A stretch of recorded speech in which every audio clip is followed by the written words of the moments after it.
Boleh. Nampak. Right. Okay. So kita akan tengok slide ni untuk hari ni, OSH legislation. Okay, OSH legislation. So introduction to OSH legislation. So apa dia? Pertama, dalam undang-undang keselamatan dan kesihatan ni, biasanya kita ada statutory law. Statutory law ni undang-undang bertulis lah. Okay. Consist of act and regulation. So dia ada akta dan peraturan. So akta ni keseluruhan lah. So kalau akta ni kita sebut sebagai section. Okay, contoh section 1, section 2, section 3, section 4, kurungan A, kurungan B, kurungan C. Macam itulah. Okay. Kemudian selepas susunan section tu dia ada regulation. So akta dan peraturan ni dibuat oleh pihak kerajaan. Jadi di parlimen tu sebenarnya yang dibahaskan sepatutnya adalah akta dan akta lah. Peraturan ni dibuat oleh menteri. Jadi kalau kita tak comply, tak mengikut kepada peraturan dan undang-undang ni, dia adalah satu kita kata kesalahan jenayah lah. So, kesalahan jenayah boleh dikenakan tindakan sekiranya didapati bersalah. Jadi prosesnya, proses perundangan lah. Jadi undang-undang, statutory law, ada akta dan ada peraturan. Kemudian jika kita didakwa atau dituduh, maknanya dituduh lah, belum bersalah lagi, kita akan dibawa ke mahkamah. Bila dibawa ke mahkamah, kemudian didakwa, dituduh, kena buktikan kita bersalah. Jadi kita pun kena wujudkan prima facie lah supaya kita boleh bebas daripada tuduhan dan tidak dijatuhkan hukuman lah. So hukuman biasanya denda dan penjara. Okay. So biasanya prosecution dia adalah government officer. Biasanya yang ni sama ada daripada pegawai pendakwa raya. Biasanya pegawai pendakwa raya ni daripada jabatan-jabatan lah. Ini kalau untuk kes-kes dekat jenayah lah, criminal court, sama ada mahkamah seksyen, mahkamah tinggi dan sebagainya. Okay. Kemudian common law, result of decision made by the judge and civil court. So ada civil court lah. Kemudian allow the injured party to make a claim on the party that is responsible for the injury. So yang ini common law ni sebenarnya adalah lebih kepada macam kita buat tuntutan, claim tuntutan. Jadi tuntutan ni sebab tu orang ada saman malu, ada selain daripada saman malu kita nak claim balik kita punya kerugian. Okay. So kerugian ni itu yang dia kata orang yang kita buat tuntutan tu, kalau orang tu didapati bersalah, dia kena bayar kita punya tuntutan kerugian. Jadi tuntutan kerugian ni ada macam-macam. Ganti rugi teladan, ganti rugi ni, ganti rugi tu dan sebagainya. Sebab tu kalau macam seorang anak kita bergaduh dengan anak orang lah, anak kita bergaduh dengan anak orang tu cedera. Sebenarnya orang tu boleh buat tuntutan kerana menyebabkan kecederaan. Jadi dia boleh buat tuntutan. Tapi sebenarnya kalau dia buat tuntutan tu bahayalah untuk kita. Bukan bahaya apalah. Maknanya dia tuntut kecederaan. Lepas tu kalau kecederaan tu berpanjangan, dia boleh buat kemudian buat tuntutan ganti rugi teladan dan sebagainya. Itu adalah common law. So common law ni antara dua orang awam nak buat dan mendapatkan keadilan lah. So sama juga macam orang tak bayar hutang. Tapi tak bayar hutang ni pun masalah juga sebab adakah kita institusi yang berdaftar untuk memberi pinjam wang? Itu masalah dia. Jadi kalau bagi pinjam duit ke orang ni, kalau orang tak ganti, susah kita nak tuntut sebenarnya. Itu salah satulah. Okay. So the application for the trial is done by lawyer appointed by the injured party. So kalau dalam OSHA ni, orang yang tercedera lah, maknanya tercedera di tempat kerja dan sebagainya. So compensation in terms of money. Maknanya biasanya compensation ni, pampasan tu dalam bentuk wang ringgit lah. Kalau kita ataupun pihak organisasi ataupun pihak syarikat tu didapati bersalah, committed, maknanya disabitkan. Okay. So kemudian ada legislation. Tadi kita bagi pada dua lah, common dengan statutory law. Statutory ni undang-undang yang dikeluarkan oleh kerajaan lah. Common law tadi tuntutan antara dua pihak. Okay. So control of industrial activity for the use of specific material and chemical. So ini adalah kategori-kategori dia yang kita boleh tahulah, just nak tahu je lah. Okay, so atomic licensee ini adalah berkaitan dengan bahan atom kita panggil radioaktif. Okey, kemudian pesticide. Pesticide ni kalau untuk pemprosesan makanan kita tak pakai sangatlah. Okey, tetapi mungkin untuk bahan yang kita gunakan untuk membasmi serangga perosak dan sebagainya. Itu macam tikus dan sebagainya itulah. Kemudian petroleum safety measure. Okay, ini saya tak pasti, tetapi kalau ada di pusat pemprosesan makanan tu ada kita panggil apa namanya, menggunakan gas yang guna piping system gas. So yang tu kena tengok juga Petroleum Safety Measure Act 1984. So macam saya duduk di Putrajaya sekarang, gas memasak kat rumah actually boleh guna daripada gas Malaysia supply. Tapi saya tak guna yang tu lah sebab pada saya agak membahaya sebab saya ada anak kecil. Tapi mungkin akan datang mungkin saya gunalah sebab so far kalau buat comparison 3-4 tahun dulu jauh lebih jimat sebab dia tak charge as per berapa yang kita guna, dia charge as a pukal, maknanya meter pukal. Jadi 1 bulan RM8 je lah, pakailah banyak mana pun. Okay, itu pun kalau di pusat pemprosesan makanan ada juga benda tu. Itu petroleum safety measure, so dia termasuk juga gas. Kemudian Electrical Supply Act, yang ini di bawah Suruhanjaya Tenaga. Okay, so untuk OSHA ada 2, yang ni yang kita nak kena tengok lah. Nanti yang ni yang kita akan bincangkan. So ada Factory and Machinery Act, Akta Kilang dan Jentera tahun 1967. So akta ni dah lama. Disebabkan dia dah lama, nak tukar dia, nak ubah suai dia, banyak kerja. Jadi akhirnya dikeluarkan satu lagi akta berkaitan dengan keselamatan kesihatan pekerjaan. Jadi keluarlah Occupational Safety and Health Act. Inilah yang orang sebut OSHA ni. Itu yang saya bagi tahu semalam. Kalau kita kata OSHA, belakang dia ada 1994, dia jadi akta. Jadi kalau nak jadikan dia adalah department, Act ini tukarkan kepada administrative. Jadi Occupational Safety and Health Administrative Division ke department ke nak panggil tak kisah. So OSHA Division, macam tu. OSHA Division okey lah, maknanya Administrative Division. Sebab kalau kita kata OSHA, kita kata Act. OSHA Department.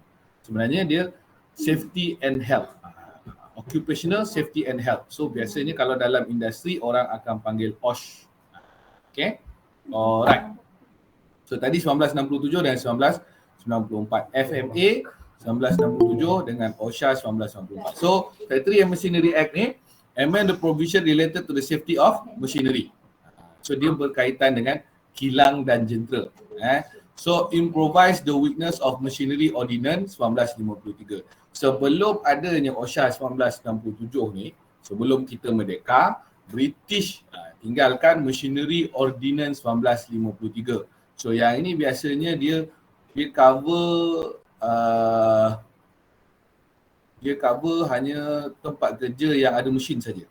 Yang ordinance ni 1953 ni. Dia tak cover tempat kerja yang tak ada mesin. Contohnya kalau macam kita kerja office mana ada mesin, bank mana ada mesin. Jadi zaman tu pun dah ada mesin. Kemudian FMA ni dia hanya lebih kepada kecederaan dan ni saja. Dia tak ada dia kurang kepada yang ordinance 1993 ni, dia tak ada health related provision. Penyakit pekerjaan dia tak cover. Kemudian Factory and Machinery Act 1967 ni dia dah buat yang baru, okey, selepas kemerdekaan. So dia kata apa, approach dia machinery control. Dia control kepada mesin, kemudian internal environmental control, kemudian dia control orang juga. Okey, itu tadi FMA. Kemudian seterusnya pada tahun 1994 dia keluarkan OSHA. Akta 514, okey, Akta Keselamatan dan Kesihatan Pekerjaan. So skop dia untuk protect, melindungi keselamatan dan kesihatan semua pekerja di semua sektor ekonomi. Jadi kalau kita kata semua sektor ekonomi ni, semualah, keseluruhan lah. Kerja kilang ke, kerja institusi pendidikan ke, kerja kerajaan ke, kerja dekat jalan raya ke, kerja construction ke dan sebagainya. Termasuklah industri perkhidmatan, hotel dan sebagainya. Kemudian dia masukkan elemen duty of care. So duty of care ni tanggungjawab untuk menjaga. So maknanya menjadi tanggungjawab untuk menjadi keperluan bagi penghuni premis. Penghuni premis ni maksudnya orang yang berkuasa ke atas premis tu, bukan pemilik, penghuni. Sebab ada kalanya kilang tu, orang tu buat kilang, tapi kilang tu dia punya tetapi secara rental. Bila dia dah tak nak, dia tak bayar dah rental dia tu, dia pun keluar daripada kilang tu. Tetapi kilang tu kilang dia. So itu kata elemen duty of care ni kepada penghuni. Okay? Sebab sama juga. Kita ada JV sekarang kan. Lepas tu kita ada college community juga. Tapi college community, ada setengah-setengah college community, dia berada di kita kata kawasan industri, tetapi bangunan itu bukan milik college community secara keseluruhan. Bangunan tu di-rental. Okay. Ini saya nak bagi tahulah. So orang yang menghuni berkuasa tu maknanya dia rental, dia yang bertanggungjawab untuk keselamatan orang yang berada di situ. Maknanya pekerja, pelajar, pelawat dan sebagainya. Okay. So siapa yang enforce? Department of Occupational Safety and Health. So DOSH. DOSH ni dalam bahasa Inggeris. Dalam bahasa Melayu dikenali sebagai JKKP. So dia enforce OSHA dengan FMA dan DOSH juga akan buat promosi. Sebenarnya kalau di pihak KV nak buat promosi OSH ni boleh panggil orang JKKP. Dia orang ada unit promosi. So kalau COVID ni dah tenang-tenang nanti bolehlah cikgu-cikgu dapatkan orang JKKP sebab dia ada van unit promosi. Jadi boleh tunjukkan kepada student dan juga cikgu-cikgu pun boleh ambil bahagian kat situ. Kemudian review of existing legislation. So DOSH ni juga dia akan bagi feedback.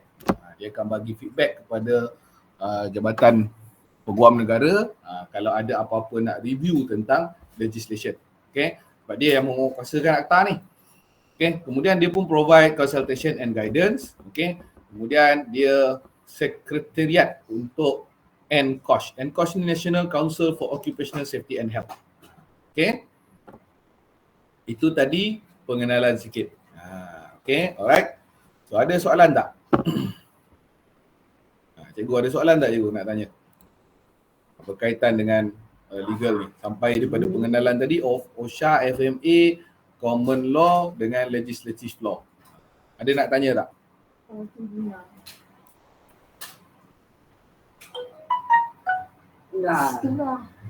Okey. Ada Nur Adila Zulkifli. Cikgu Adila. Mana Cikgu Adila ni?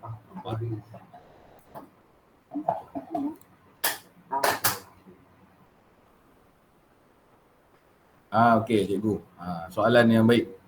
Sekejap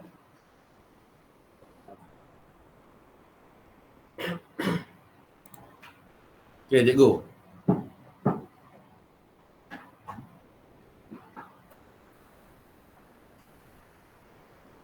Okay, boleh dengar saya? Dengar. Okay, alright. Okay. So, saya nak jelaskan persoalan tu tadi. Okay. So, berlaku kecederaan kepada pelajar pelanggan di tempat kerja, adakah pelajar ini layak mendapat perlindungan dari akta?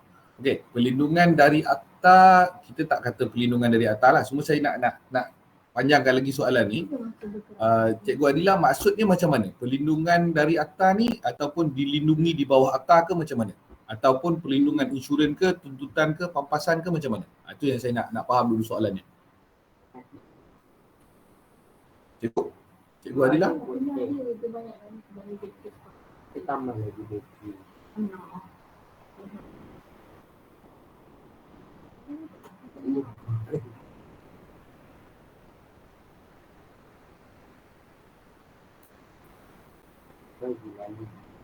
Sebab saya kena dapatkan maknanya kena dapatkan dengan jelas soalan tu. Soalan tu sebenarnya nak tanyakan apa. Baru saya boleh jawab dengan baik. Kalau tak nanti saya takut saya salah faham pada soalan tu, jawapan saya tersalah. Kalau jawapan saya tersalah nanti saya memberikan maklumat yang salah. Jadi saya tak nak perkara tu berlaku lah. Okey cikgu. Ataupun cikgu boleh type saja. Gambar dia tak bergerak. Okay. Alright, tak apa. Nanti kita come back balik kepada soalan tu. Okay. Nanti kita tengok balik. So kalau saya jawab, Cikgu Adila tak ada, nanti tak menjawab soalan dia. Okay, tak apa, kita go back to slide. Okay, sekejap Okay, tadi OSHA. Jadi OSHA sedikit pengenalan tentang FMA, kemudian sedikit pengenalan macam mana sistem legal kita dekat Malaysia ni berjalan lah. Now kita masuk ke bahagian seterusnya. Okay, Akta Kilang dan Jentera. Okay, so Akta Kilang dan Jentera ni Akta 64. Jadi akta ni didaftarkan sebagai akta yang ke-64 di dalam senarai akta dekat Malaysia lah. Okay, so kemudian pada 1970 dia jadi Akta 139. So yang ni Jabatan Kehakiman dan Hukum Negara lah yang uruskan. Okay. Kemudian control of the factory with a aim to protect the safety, health and welfare of the people. So tujuan Akta Kilang dan Jentera ni 1967 ni, Akta 139 ni, sekarang kita panggil Akta 139 lah. So tujuannya adalah untuk memastikan keselamatan, kesihatan dan kebajikan. So kebajikan ni antaranya adalah waktu rehat, tempat makan, tandas, tempat mencuci, tempat menjalankan ibadah dan etc. So itu kita panggil welfare. Bukannya kebajikan ni kita beri derma ke apa, tidak. So welfare tu bermaksud kebajikan dari segi, kalau kita kata okey, masa COVID ni kita terdengar pasal dia panggil apa, yang di Kelang tu. Apa nama kilang tu? Kilang yang hari tu viral sekejap tu. Kilang apa? Dekat Kelang tu. Oh, okey. Kilang Top Glove. Top Glove. Kan Top Glove dia ada masalah dengan pekerja dia yang ramai. Lepas tu ada masalah kepada bahagian dia punya asrama kediaman. Jadi asrama kediaman dia dikatakan tidak mengikut standard yang ditetapkan. Jadi itu sebahagian daripada welfare sebenarnya. Jadi bila kita ambil pekerja dan kita maklumkan kepada pekerja itu, kita akan sediakan tempat tinggal. Tempat tinggal itu haruslah sesuai dengan fisiologi dan psikologi manusia. Okey. Tapi ini kita kena faham lah dengan jumlah pekerja sampai berpuluh-puluh ribu. Jadi untuk kos untuk mengadakan kemudahan tu pun tinggi. Jadi kadang-kadang pihak majikan ni itu yang tak ni. Jadi itulah tujuan dia akta, supaya kebajikan pekerja tu terpelihara. Faham tak? Tapi kadang-kadang ada tabung orang langgar juga. Bila langgar, bawa ke mahkamah, buat pertuduhan, dibuat pendakwaan. Kemudian tengoklah sama dengan bukti je, sama ada sabit atau tidak sabit melakukan kesalahan tu, denda dan juga penjara. Penalti dan juga penjara lah, itu dia punya hukuman. Okay, nampak Itu sistem je lah. Okay. Kemudian dia kata apa? Registration of inspection of machinery. Registration and inspection of machinery. So maknanya pendaftaran dan juga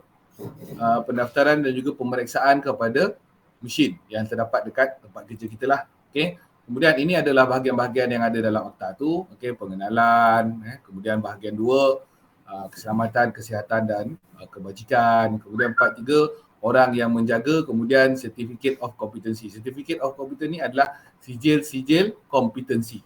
Kalau bahasa kita sekarang kita kata kompetensi lah, tapi ada dalam peristilahan kita kata terampil. Terampil pun ada kalau dalam kita kata bahagian teknik dan vocational ni, kalau pusat-pusat latihan teknik dan vocational ni dia kata terampil lah dulu. Okay, saya tak tahu masih dipakai tidak ke perkataan tu, tapi kompetensi dan terampil tu nearly the same lah. Okay. Kemudian pemberitahuan kemalangan, kejadian berbahaya dan penyakit pekerjaan lah. Okay. Itu pun ada dalam bahagian Factory and Machinery Act ni tadi. Kemudian part 5 dan part 6. Part 5, Notice of Occupational Safety and Health and Registration and Use of Machinery. So yang ini adalah notice.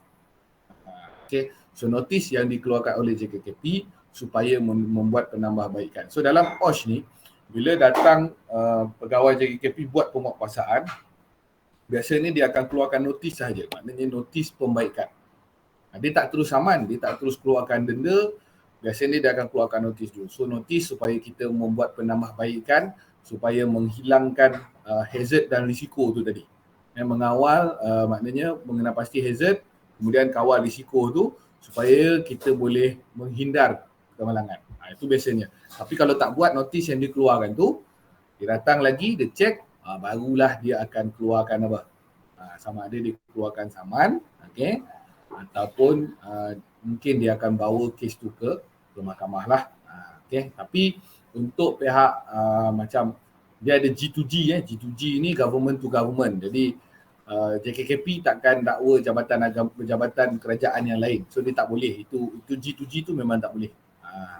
Jadi biasanya dia akan keluarkan notis permakluman, nanti akan ada keluar surat arahan kepada ketua jabatan melalui PTD, KSU dan sebagainya. Itu kaedah dia lah. Okey. Kemudian ini adalah peraturan di bawah akta. Macam tadi tu section. Dia ada section, dia mula-mula dia ada section, dalam section tu dia ada pecahan dia, bahagian-bahagian dia. Habis section tu, susunan section dengan bahagian tu ada pula peraturan. So ada banyak peraturan. So antaranya adalah yang ni. So tujuan peraturan ni adalah peraturan ni dikeluarkan oleh menteri.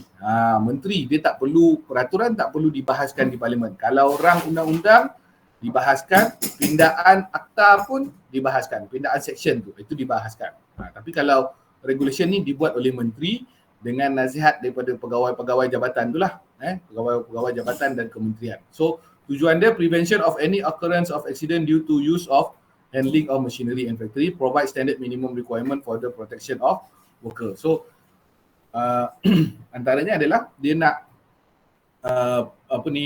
untuk memastikan pencegahan kemalangan, dia buat penambahan dengan membuat peraturan baru, kemudian dia buat minimum. Peraturan ni biasanya minimum requirement ataupun keperluan yang minima untuk melindungi pekerja. Okay. Alright. Kemudian regulation. So strategi dia protection. So boleh buat regulation ni, dia punya strategi adalah melindungi melalui untuk buat satu piawai standard kepada mesin supaya yang berisiko tinggi tadi supaya kita boleh kawal. Kemudian dia mengenal pasti dan kita buat kawalan risiko. Ini yang semalam yang kita belajar high rate tu, supaya risiko tu boleh ni. Okey, di-handle dengan baiklah. Kemudian dia kawal juga pendedahan melalui kawalan kejuruteraan, kawalan pentadbiran dan personal protective equipment, alat perlindungan diri peribadi. Contoh PPE ni macam safety helmet, safety shoe dan sebagainya. Okay, so dia gunakan strategi ni untuk buat regulation. Okay, so kemudian provision of standard for protection for those handling machinery, hazardous machinery. So dia cakap, okay, untuk melindungi pekerja, kalau digunakan mesin yang berbahaya, yang ada bahagian yang tajam, ada blade yang bergerak, ada rotation part. So macam mana? Kena adakan piawai. So piawai itu akan ditetapkan melalui regulation lah. Dan dia juga membudayakan kesedaran kepada pekerja melalui latihan dan maklumat. Ini yang kita nak tengok lah. Okay. So kalau dalam regulation ni yang penting adalah pertama competent person. Sebab itu Institut Latihan Teknik dan Vocational ni, contohnya KV, sebab tu diajarkan welding. Sebenarnya kalau ikut zaman sekarang, kita boleh belajar dekat dalam melalui online. Beli mesin welding, beli dekat Lazada. Lepas tu belajar ikut online, tengok YouTube apa semua. Boleh belajar sendiri, self-learn.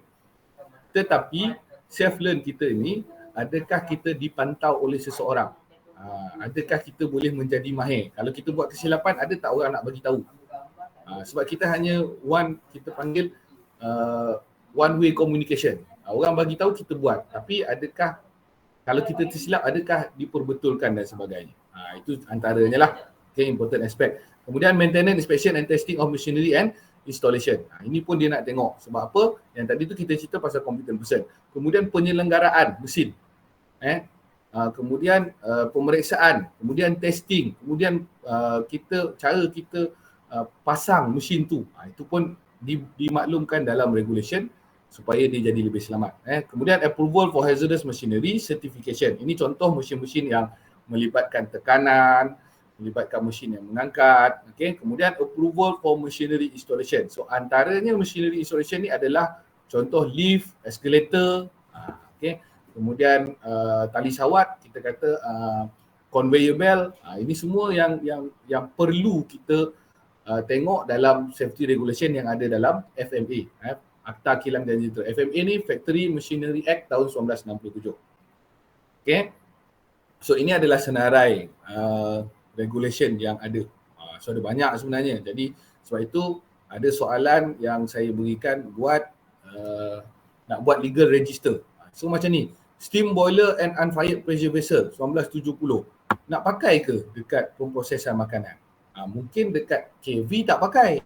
Tetapi kalau kilang, kilang dia akan guna benda ni. So ini pun terpakai. Lepas tu dia baca tengok. Sebab ada kilang yang menggunakan air panas tu biasanya dia generate daripada steam boiler. Dan ada juga kilang yang gunakan peralatan dia gunakan angin. So akan ada pressure vessel lah. Maknanya ada macam pump angin. Kalau kita kata bahasa mudah dia kompresor. Itu antaranya. Okey. Patah balik tadi. Okey. Saya jawab dulu. Cikgu Adila ada? Cikgu Adila ada?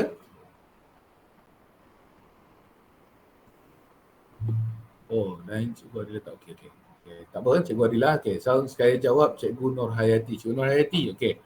Apa perbezaan akta machinery dengan OSHA 1994? Sebelum ni saya cuma tahu OSHA je kalau berkenaan keselamatan pekerja. Punya ada akta factory ni. Okey, baik. Soalan yang sangat baik.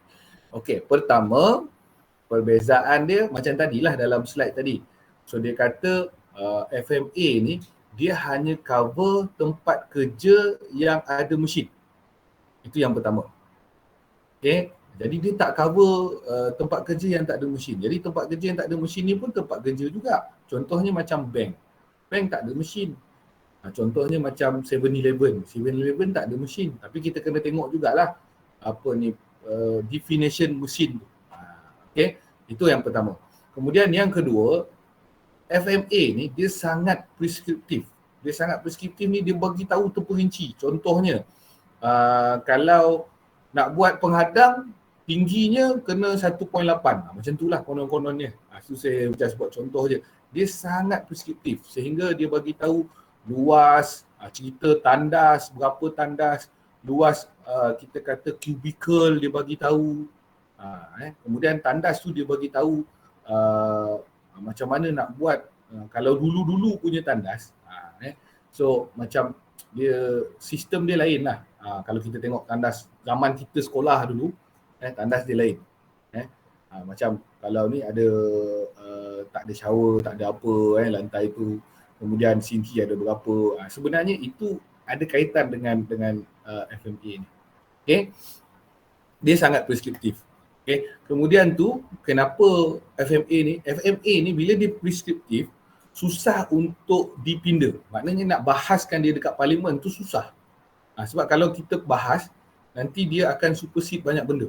So akta ni dia punya masalah perundangan, tak kisahlah dekat Malaysia ke dekat mana.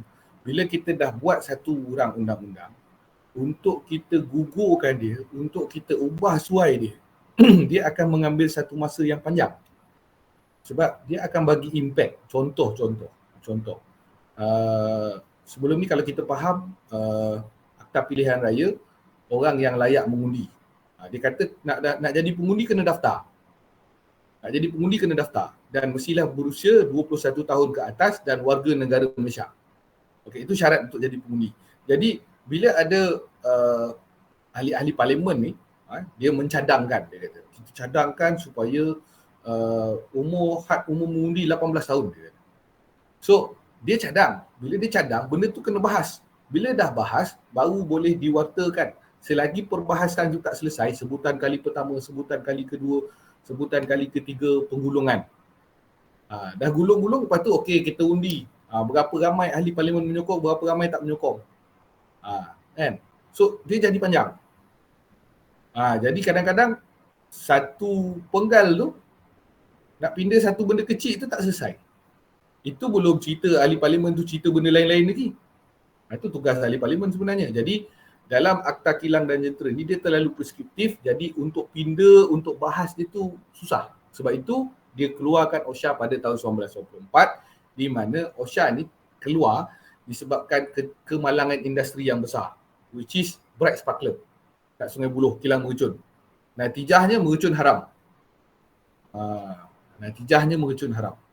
Mercun haram tapi New Year boleh bakar. Saya pun tak faham. Jadi kalau haram tu langsung tak boleh lah patutnya kan. Tapi pelik kan? Haram tapi ada juga orang bakar. Kan? Biasalah. So kalau haram tu maknanya you pegang pun tak boleh, you simpan pun tak boleh, you mengeluarkan pun tak boleh. Kan? Maknanya pegang mercun yang dah terbakar tu pun boleh kena tangkap. Sepatutnya dalam undang-undang dia Akta Pengharaman Bahan Letupan Mercun tu adalah dia punya denda-denda tu memiliki dan sebagainya. Okey. Jadi OSHA tu bertujuan untuk dia lebih mudah dipinda, lebih mudah dibahas dan dia lebih relevan untuk industri yang kita kata berkembang. Macam OSHA dan macam FMA tadi dia terlalu rigid. Jadi untuk industri tu berkembang, nanti ada new teknologi apa semua. Jadi tiap-tiap kali tu nak kena ubah suai. Macam contohlah, kalau dulu kita tak ada gig industri. Ni saya bagi pencerahan lagi. Dulu tak ada kerja yang gig industri. Contohnya Grab food ke, Grab bawa orang ke, Food Panda, bungkus seat. Dulu tak ada kita kata e-commerce ni. Tahun 1967 kan. Handphone pun tak ada lagi masa tu. Tetapi kalau kita hanya bersandar kepada Akta 1967 tu, kita tak boleh nak cover industri gig ni. Jadi industri gig ni macam mana? Jadi orang yang bekerja sendiri. So dalam OSHA dia ada sebut orang yang bekerja sendiri. Kita akan sampai kat situ. Okey. Alright, Cikgu Adila dah ada dah? Belum?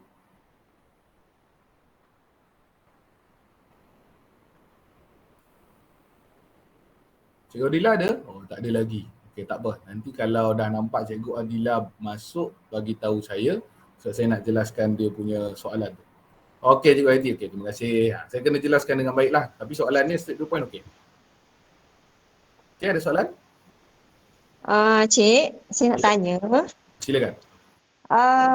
Tadi daripada penerangan tadi, saya macam membayangkan lah, okay, OSHA ni dia cover juga kebajikan pekerja-pekerja kan?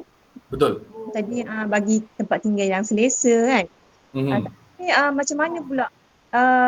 Adakah gangguan di tempat kerja? Contoh gangguan seksual ataupun yang mengganggu pekerja tu lah contohnya sikap lah apa semua kan, masalah gangguan macam tu lah antara kawan-kawan ke, majikan ke, adakah itu pun cover dalam OSHA juga?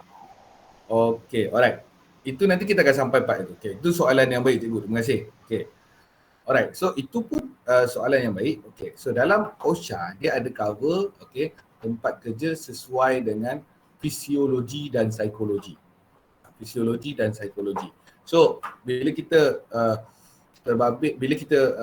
bercerita tentang gangguan seksual ni, bila cerita tentang gangguan seksual ni dia ada beberapa peruntukan akta selain daripada OSHA sebenarnya. Tapi OSHA pun cover juga.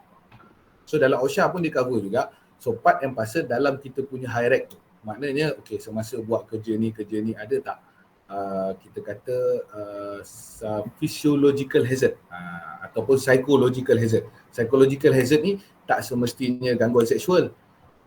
Gangguan seksual pun bukan hanya salah satu psychosocial hazard. Selain daripada tu, contohnya macam bos terlalu garam. Nampak je bos menjerit. Lepas tu salah sikit tulisan sengit pun bos dia ada masalah. Jadi bila bos ada masalah, bos memberi tekanan ataupun kerja yang terlalu banyak. So dia beri tekanan. So tekanan itu pun kita anggap sebagai psychosocial hazard. So dalam OSHA dia ada cover juga.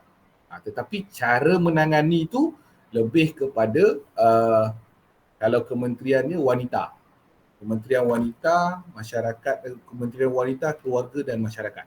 Dekat situ undang-undang dia jauh lebih kita kata lebih kuat lah. Sebab dia perlindungan terhadap kanak-kanak dan wanita. Sebenarnya dekat situ. Sebab kalau dalam sektor kerajaan dia agak berbeza dengan sektor swasta. Sebab sektor kerajaan ni macam dia ada channel dia. Maknanya channel yang kita kena membuat aduan tu. Tapi saya tak tahu dalam Kementerian Pendidikan ada tak channel tu, itu satu perkara. Kalau ada kena go that channel. Kalau tak ada that channel, kena pergi jumpa kaunselor di yang jabatan yang berkaitan di bawah Kementerian Keluarga, Wanita dan Masyarakat tadi. Sebab dia ada perlindungan kanak-kanak. Itulah dia antaranya. Okay. So filo-filo tu pun dia jatuh bawah sana. Kan? Filo-filo kan. Filo-filo kan pernah jadi isu juga dulu. Itu jawapan saya lah. Tapi dalam OSHA dia ada cover. Tapi kalau untuk swasta dia memang akan pakai kat situ. Okay. Tetapi untuk sektor kerajaan, kena tengok channel yang betul lah. Sama ada nak pergi ke Kementerian Pendidikan ataupun nak pergi ke bahagian Kementerian Wanita tu tadi. So dia ada talian dia tu, talian kasih ke macam mana tak. Nama dia. Okay. Right. Okay cikgu kan? Itu soalan yang baik tu cikgu. Bagus. Bukan perempuan aja, lelaki pun ada yang kena. Kalau kerja kilang, lelaki pun ada. Saya pernah dulu kerja kilang, lalu kat production line tu perempuan dia semua. Masa tu saya jadi QA lah. Saya lalu tu kena siul saya. Piwit. Saya pula yang jadi keras. Perempuan ramai, saya seorang lelaki. Saya pun jadi mangsa jugalah. Ni cerita ni. Bukannya kongsi pengalaman lah. Bukan hanya wanita saja, lelaki pun boleh jadi. Saya rasa macam lalu kat situ macam orang tengok saya see-through, semua perempuan. Jadi macam nak lalu pun takut. Yang main tu, kalau lalu seorang-seorang tu, turun. Kalau nak lalu tu kena ajak kawan saya 2 orang atau 3 orang, baru selesa nak lalu. Okay. Alright, so saya sambung. Okay. Alright, so kita dah sampai senarai regulation tadi, Factory and Machinery Act tadi. So, Akta Kilang dan Jentera tadi, so ada regulation, steam boiler, unfired pressure vessel, kemudian orang yang menjaga. So ini ada sebutan tentang kita kata contohnya chargeman ataupun boiler, orang yang menjaga boiler. Kemudian lift, itu electric passenger and good lift tu, itu pun sama. Kemudian fencing of machinery. Okay, yang ini yang kita nak tengok nanti, fencing of machinery ni. Nanti saya akan jelaskan. Sebab bila kita ada mesin untuk buat pemprosesan makanan ni, okay, mesin tu adakah betul-betul di cover? Cover ni tu ada tak? Kalau tak ada, mungkin kita kena buat penambahbaikan supaya tak ada barang terjatuh, tak ada kita tak boleh capai ke bahagian yang berputar tu, ataupun baju tersangkut kat situ. So kita kena buat dia punya fencing tu. Itu pun ada kaitan. Sebab tu kita kena tengok juga FMA punya section dan juga dia punya peraturan. Kemudian safety, health and welfare tadi, kebajikan tadi. Kemudian certification of competency and inspection tahun 1970. Maknanya pemberitahuan, kemudian certificate of competency tadilah, dan juga inspection. Okay. Kemudian ada juga building operation and works engineering construction. Yang ini berkaitan dengan industri pembinaan. Maknanya pengendalian bangunan dan kerja kejuruteraan, kerja pembinaan kejuruteraan. So ini tahun 1986. So nampak tahun 1986. So dia agak deskriptif. Sekarang dah tahun 2021. So kalau kita tengok pada tahun 1986, cara orang buat bangunan dengan sekarang. So 86 saya ingat bangunan tertinggi pun, Kompleks Daya Bumi pun belum buat lagi masa tu. Kita dah buat lah kot Kompleks Daya Bumi. Proton saya tak sure dah ada ke belum. So nampak tak, dia industri tu berkembang. Kalau dulu kereta kecil-kecil Mini Cooper lah, Morris lah, tapi sekarang keluar kereta, tu dia, X70 dah besar. Keluar Pro 2 pun dah besar. Jadi industri berkembang. Jadi perundangan tu sepatutnya mampu untuk peraturan dan perundangan tu mampu untuk seiring dengan peredaran zaman lah. Jadi sebab tu keluar OSHA tadi. Okay. Kemudian ada health regulation. Okay. So health regulation ni pun penting juga. Sebab apa? Tujuan dia melindungi kita punya kesihatan. Okay. Contoh dia kata apa? Tujuan dia mencegah berlakunya ke penyakit pekerjaan. Daripada pendedahan kepada bahan lah. Lead, asbestos, mineral dust dan noise. Okay, mineral dust ni contohnya pasir. Pasir kita gunakan application dia untuk buat kaca, glass. Dan pasir yang halus ini, yang sangat halus ni, very fine ni, dia boleh menyebabkan silikosis. Silikosis ni berkaitan dengan pernafasan lah. Kemudian formulation of minimum standard to protect worker exposure. So dia ada banyak kaedah, antaranya adalah dia panggil dilution of kita kata environment. So kadang-kadang bila kita masak dekat dapur kan, masak katalah masak ikan pekasam goreng, jadi mist dia tu sampai ke ruang depan tu. Jadi kalau kita tak nak mist dia tu sampai ke ruang depan, apa kita buat? Kita buka tingkap, kita pasang kipas. So itu sebenarnya adalah untuk dilution. Maknanya kita nak cairkan atmosfera tu. Sama juga kalau gas-gas lain. Kalau gas-gas lain kita kata yang bagi impact kepada kita punya pernafasan, itulah kaedahnya. Sebab itu, ni saya kaitkan lagi lah. Bagus yang kita belajar legal ni, COVID, bila kita duduk di dalam ruang yang terkurung, so kuman tu, virus tu dia akan tersebar dekat dalam kawasan yang tertutup tadi. Dia tak pergi tempat lain. Dan dia tak kena heat. Sebab tu kalau kita dekat luar, COVID tu sebenarnya dia susah nak sampai kepada kita punya pernafasan. Sebab tu kita kena jaga jarak. Dia kata 1 meter, sebenarnya bukan 1 meter, kena lebih. Sebab 1 meter tu kalau bersin, speed dia tu laju sampai. Tetapi bila kita kata dibuka sektor industri, duduk dalam kilang. Kilang tu aircon. Bila kilang tu aircon, jadi bermakna dia adalah conducive environment, ada aircon dan temperature dia control. Orang bernafas, pakai mask ke tak pakai mask ke sama je sebenarnya, orang bernafas sebab dia sangat halus. Lepas tu dia tersebar dalam kilang tu, sekali kena 200 orang, 300 orang. Jadi tak heranlah kalau Selangor tu kes dia tinggi. Jadi kalau kata sektor pembinaan boleh juga berjangkit, tapi maknanya dia memang tak jaga jarak lah. Tapi sebab kawasan pembinaan ni biasanya kawasan yang terbuka dengan pengalih udaraan yang baik. Ini kelebihan dia bila kita belajar occupational safety and health. Jadi cikgu nanti kalau sekolah buka, kan, jangan duduk sangat dalam bilik guru. Nak duduk dalam bilik guru boleh, pasang kipas, buka tingkap apa semua, jangan pasang aircon. Bagi udara tu keluar masuk. Tapi panas lah. Itu je lah. Itu antaranya lah.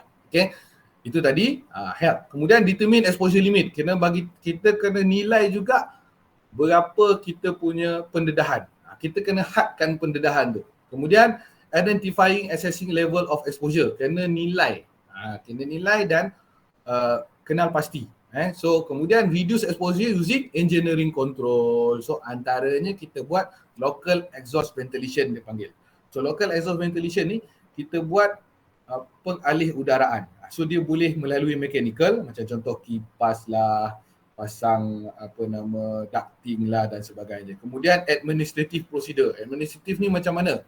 Kita buat SOP. Nanti buka sekolah buat SOP. Cikgu hanya dibenarkan duduk di dalam bilik guru untuk tempoh masa 30 minit. Lepas tu setiap 30 minit kena duduk luar 15 minit. Lepas tu masuk balik 30 minit. Macam tu je boleh. Itu administrative procedure lah, contoh. Kemudian personal protective equipment. Samalah, pakai face mask. So ini dia punya health regulation yang biasanya berkaitan dengan tubuh badan lah. Exposure kepada bahan kimia dan sebagainya. Kemudian strategi. So dalam health regulation pun dia ada strategi. Early detection of disease through health surveillance. Nampak? So maknanya kena ada satu tindakan yang mana boleh mengenal pasti di peringkat awal orang tu kena penyakit. Jadi antaranya adalah medical examination. Sebab tu kalau kat kilang, kalau kilang tu berisiko, contohnya dia kerja kilang chemical. Kawan saya ada, isteri dia kerja kilang chemical di Johor Bahru, di Pasir Gudang. Kalau dulu dia panggil Titan Chemical. 6 bulan sekali buat full medical check up sebab dia duduk dekat dalam lab. Jadi bila kita kata kilang petrochemical ni, kilang buat plastik ni, so dia panaskan, dia ni, dan ada wap daripada plastik tu boleh masuk dalam badan dia dan ni. Dan memang dia punya insurans pun sangat tinggi lah. Anak dia yang pertama tu, isteri dia lahirkan premature, tapi everything covered by the company. Sebab isteri dia kerja dalam lab. So dia kerja dalam lab, during pregnancy pun dia kerja, jadi nampak kilang chemical. So kilang chemical ni banyak sebenarnya. Bukan sikit. Dan ada juga chemical yang kita gunakan dalam makanan boleh mendatangkan kesan reverse punya efek kepada kita. Kemudian important aspect, competent person.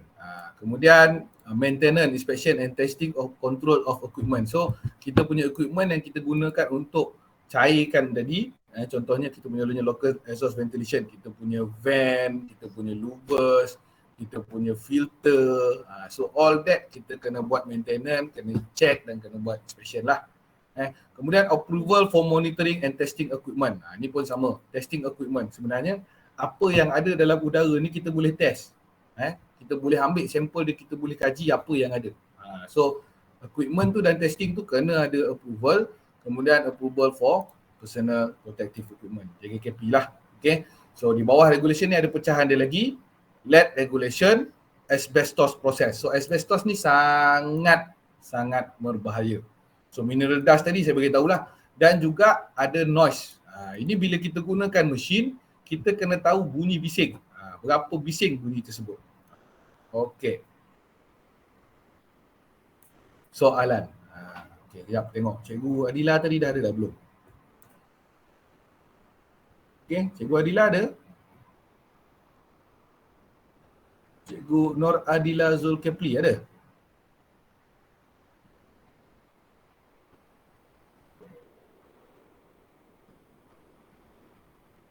Tak ada.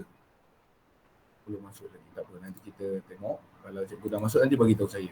Okey, so tadi kaitan dengan asbestos proses dan sebagainya.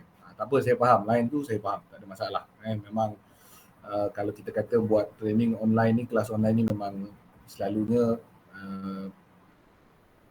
internet connection tu memang kadang-kadang berlaku lah. Itu kita di luar kawalan. Okey, so saya ada soalan. Sebab tadi kita cerita pasal asbestos, mineral dust, kemudian asbestos, mineral dust, kemudian ada lead, kemudian ada noise.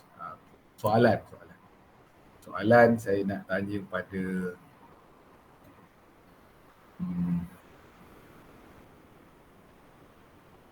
Mak Yo. Pemain bola sepak kita. Mak Yo ni dia pandai, dia diam je. Tapi dia ada. 2-3 hari ni daripada semalam saya dah perasan dah. Cikgu. Ya. Assalamualaikum. Salam. Cikgu, orang mana cikgu? Asal Kelantan mengajar Datu. Tahu dah. Tengok nama Mak Yo tu main bola sepak. Okey, soalan saya cikgu, kita kata tadi noise kan? Betul? Bunyi bising. Okey. Boleh tak kita ukur bunyi bising? Macam mana? Tak dengar sangat. Tak clear. Boleh tak kita ukur bunyi bising ni? Kita Bunyi measure bunyi bising. Bunyi bising. Kalau ikut decibel meter tu rasanya boleh. Okey. Alhamdulillah. Maknanya cikgu dah ada dah knowledge tu. Maknanya kita kena ukur menggunakan dosimeter. Betul? So nilai dia dB lah, decibel. Okey. Soalan yang kedua. Saya dah tahu tu, kita nak tengok sejauh mana lah. So berapa had pendedahan yang kita kata dibenarkan tanpa kita pakai earplug ataupun earmuff? Berapa decibel? 15 mungkin. Okey, tak apa. So kalau tak tahu, tak apa. Kalau tersilap, tak apa. Sebab kita dalam proses pembelajaran. Okey, sebenarnya inilah gunanya akta ni. So dia kata noise exposure 1989. Betul?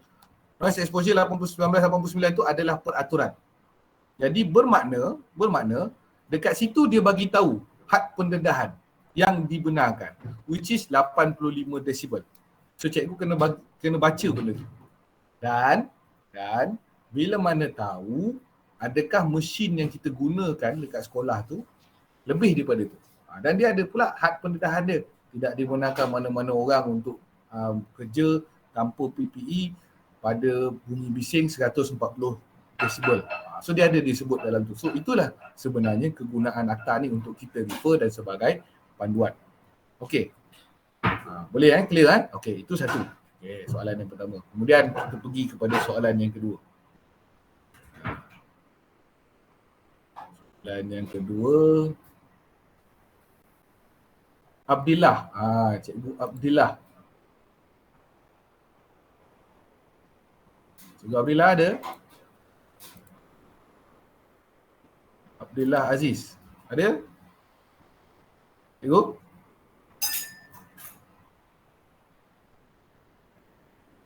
Cikgu Abdillah ada?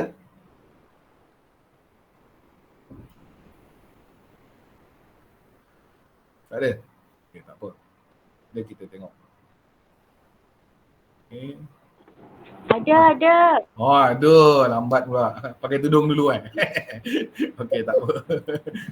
Bila tutup kamera tak pakai tudung. Lepas tu bila kena panggil nak on kamera dia pakai tudung balik. Okey, betul lah tu. Okey, cikgu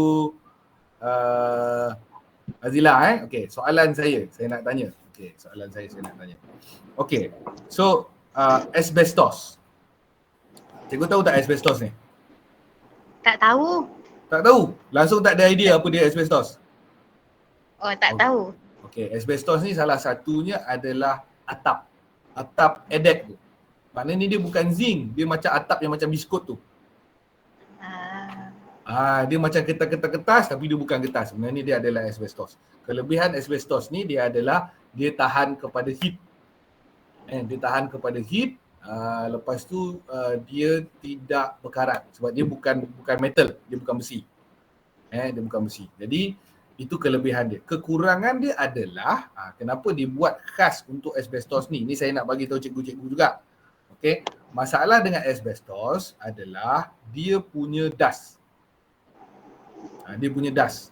Habuk dia. Maknanya habuk dia akan terjadi bila dia bergeser ataupun kita potong dia guna gergaji. Lepas tu dia ada macam habuk tu kan, macam debu dia tu kan. Debu dia tu yang menjadi masalah. Sebab debu dia tu bila kita sedut, dia boleh lepas daripada kita punya bulu hidung, dia boleh masuk ke dalam paru-paru, dia akan cucuk paru-paru kita punya alveolar.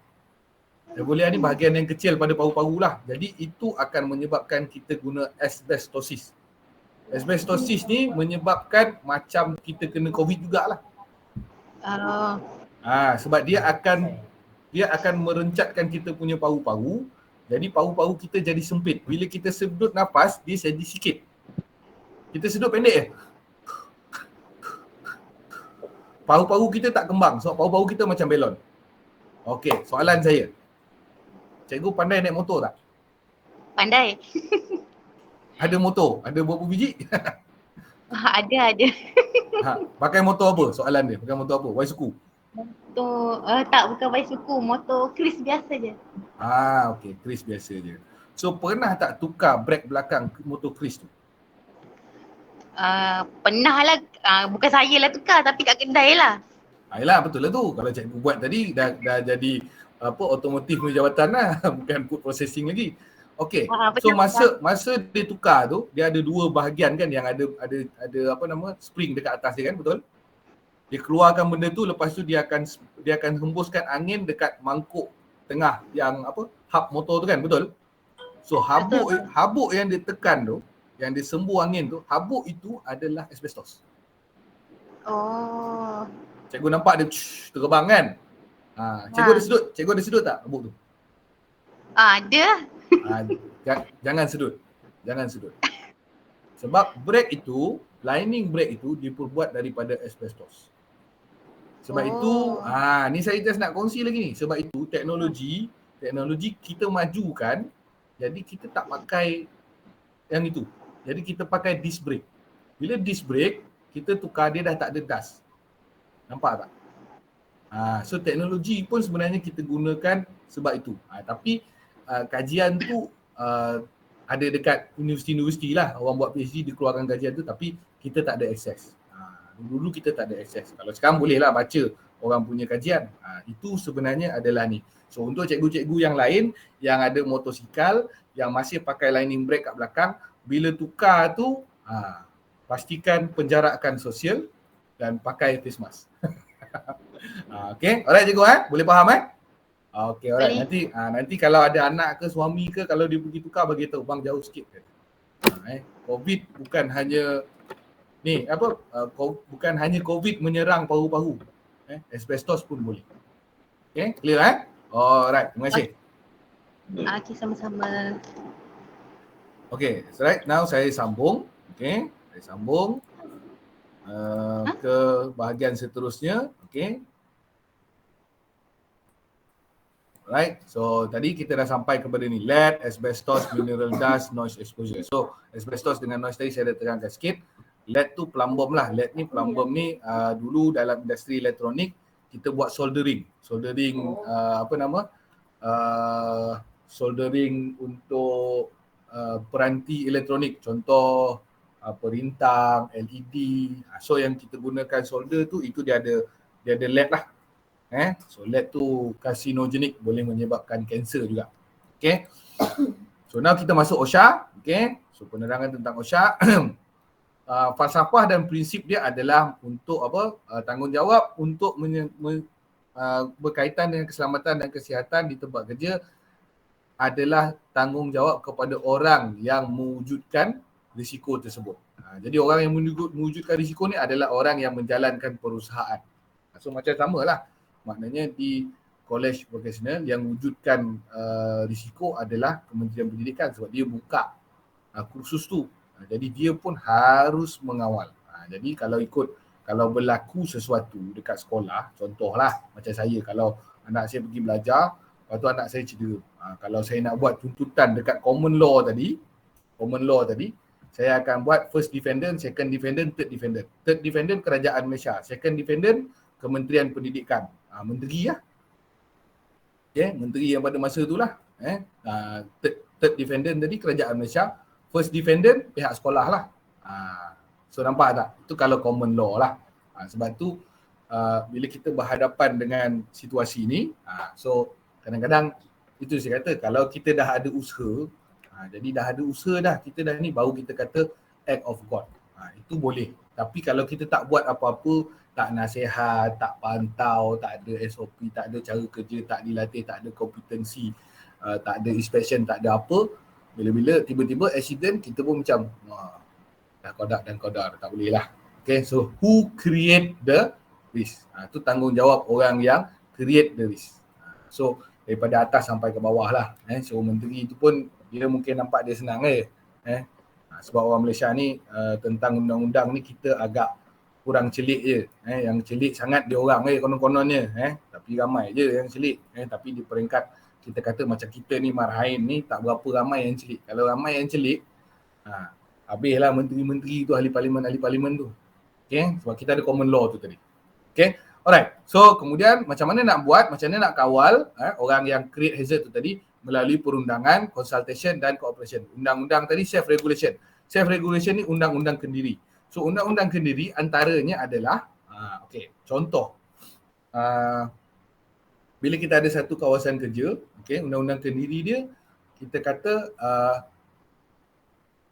berapa bilangan orang yang boleh masuk ke tempat kerja. Itu satu. Ataupun contoh, pelajar tidak dibenarkan bawa beg masuk ke dalam bengkel masakan, bengkel pemprosesan makanan. So itu adalah self-regulation. Tak ada undang-undang dekat Malaysia ni bagi tahu macam tu. So kita yang buat.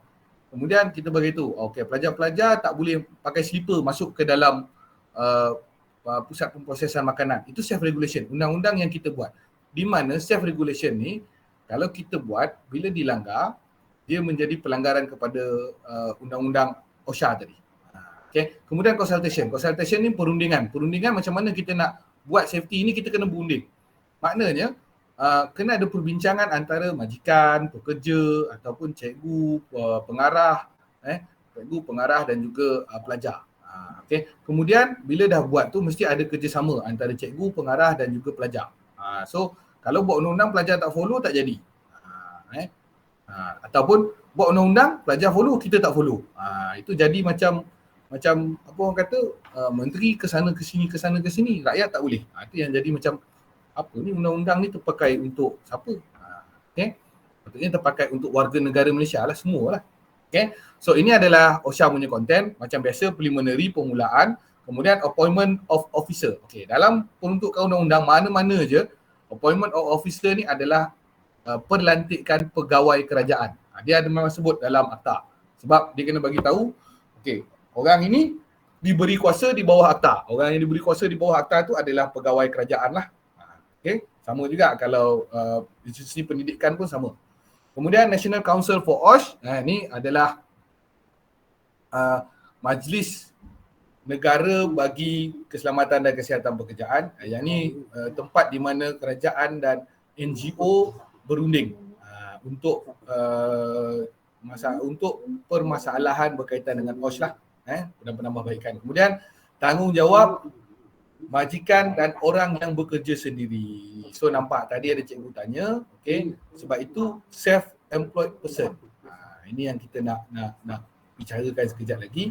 Kemudian duty of designer, supplier and manufacturer. So dia pun sebut dalam bahagian ni, part 4 ni, maknanya tanggungjawab, kewajipan am. Kewajipan am, pereka bentuk, penghilang dan juga pembekal. Okey, so kita tengok tu self-employed person. Soalan. Okey. Self-employed person. So nak tanya ni. Okey, nak tanya siapa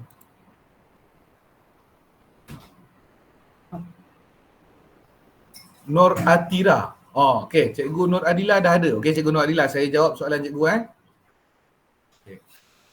Saya jawab soalan cikgu dulu, Cikgu Nur Adila tadi. Soalannya tadi, sekiranya berlaku kecederaan kepada pelajar pelanggan di tempat kerja, adakah pelajar ini layak mendapat perlindungan dari akta? Okey, soalan saya cikgu. Perlindungan daripada akta ni atau dilindungi di bawah akta? Itu yang saya nak tanya. Sebelum tu saya minta maaf sebab saya punya komputer tadi tengah update Windows. Yang nombor 2 tu Encik, apa tu yang dilindungi daripada akta. Dilindungi daripada akta ke dilindungi oleh akta? Sorry, dilindungi oleh akta. Okey. Okey, so sebenarnya memang sebab tujuan akta adalah untuk mencegah sebarang kemalangan, kecederaan, penyakit pekerjaan di tempat kerja. Jadi pertama kita kena faham di tempat kerja. Tempat kerja ni contohnya sekolah tempat kerja, ada orang kerja. Okey, dan dia melindungi orang yang bekerja dan orang yang tidak bekerja. So orang yang tidak bekerja ni pelajar lah. Okey, clear So soalan seterusnya saya tanya dengan cikgu ni nak bagi pemahaman lah. Okey cikgu, jalan raya, adakah jalan raya tempat kerja? Mungkin ya untuk yang bawa lori ataupun bawa delivery. So nampak. Okey, jadi bermakna kalau ada satu pemandu lori zaman PKP ni, dia bawa anak dia naik lori. Sebab anak dia tak sekolah, dia bawa. Okey, kemudian dia kemalangan. Tapi bila tengok offer letter dia balik, dia pernah dilatih, majikan dia bagi latihan sebagai seorang pemandu anda hanya dibenarkan untuk membawa kelindan, tidak dibenarkan membawa lain-lain orang yang tiada kaitan secara langsung dengan syarikat.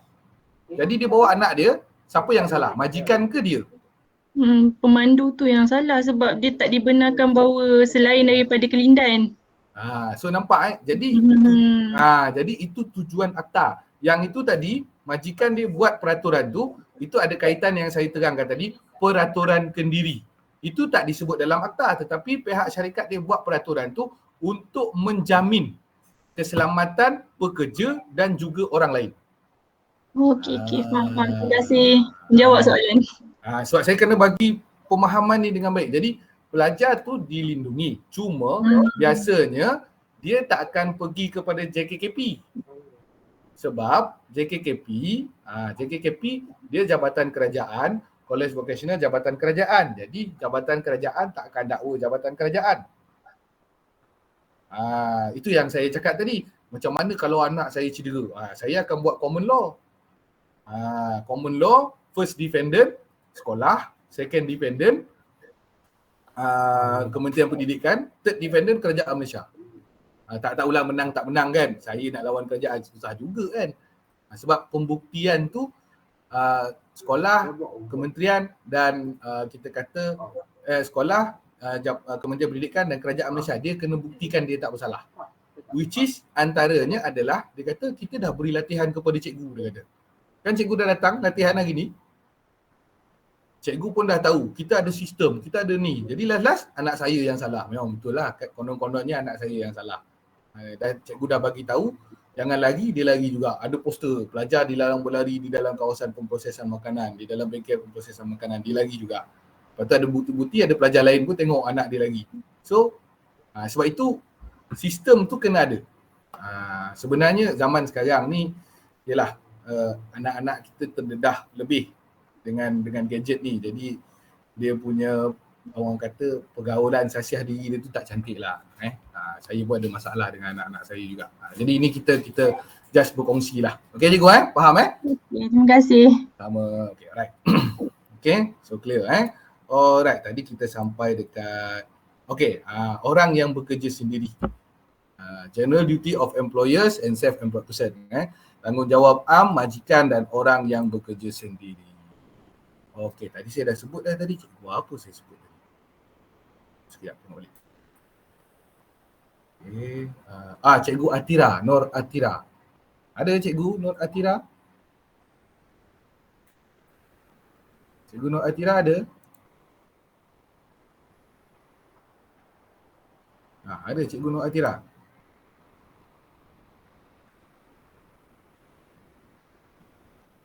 Okay. Cikgu Nur Atira tak jawab. Okay, tak jawab tak apalah. Ada. Okay. Okay. Okay, alright. Okay, tak apa, kita tunggu. Okay, so just nak bagi tahu ni, mungkin kita jarang dengar orang yang bekerja sendiri. Ini dekat Malaysia benda ni barulah. Saya ingat sebelum COVID 2020, 2019 tu baru start orang yang bekerja sendiri. Dia baru start. Okay, so orang yang bekerja sendiri 2019 dia baru start. Tapi macam mana kita nak kategorikan orang yang bekerja sendiri ni? Okay, right. Okay, Cikgu Atira dah ready?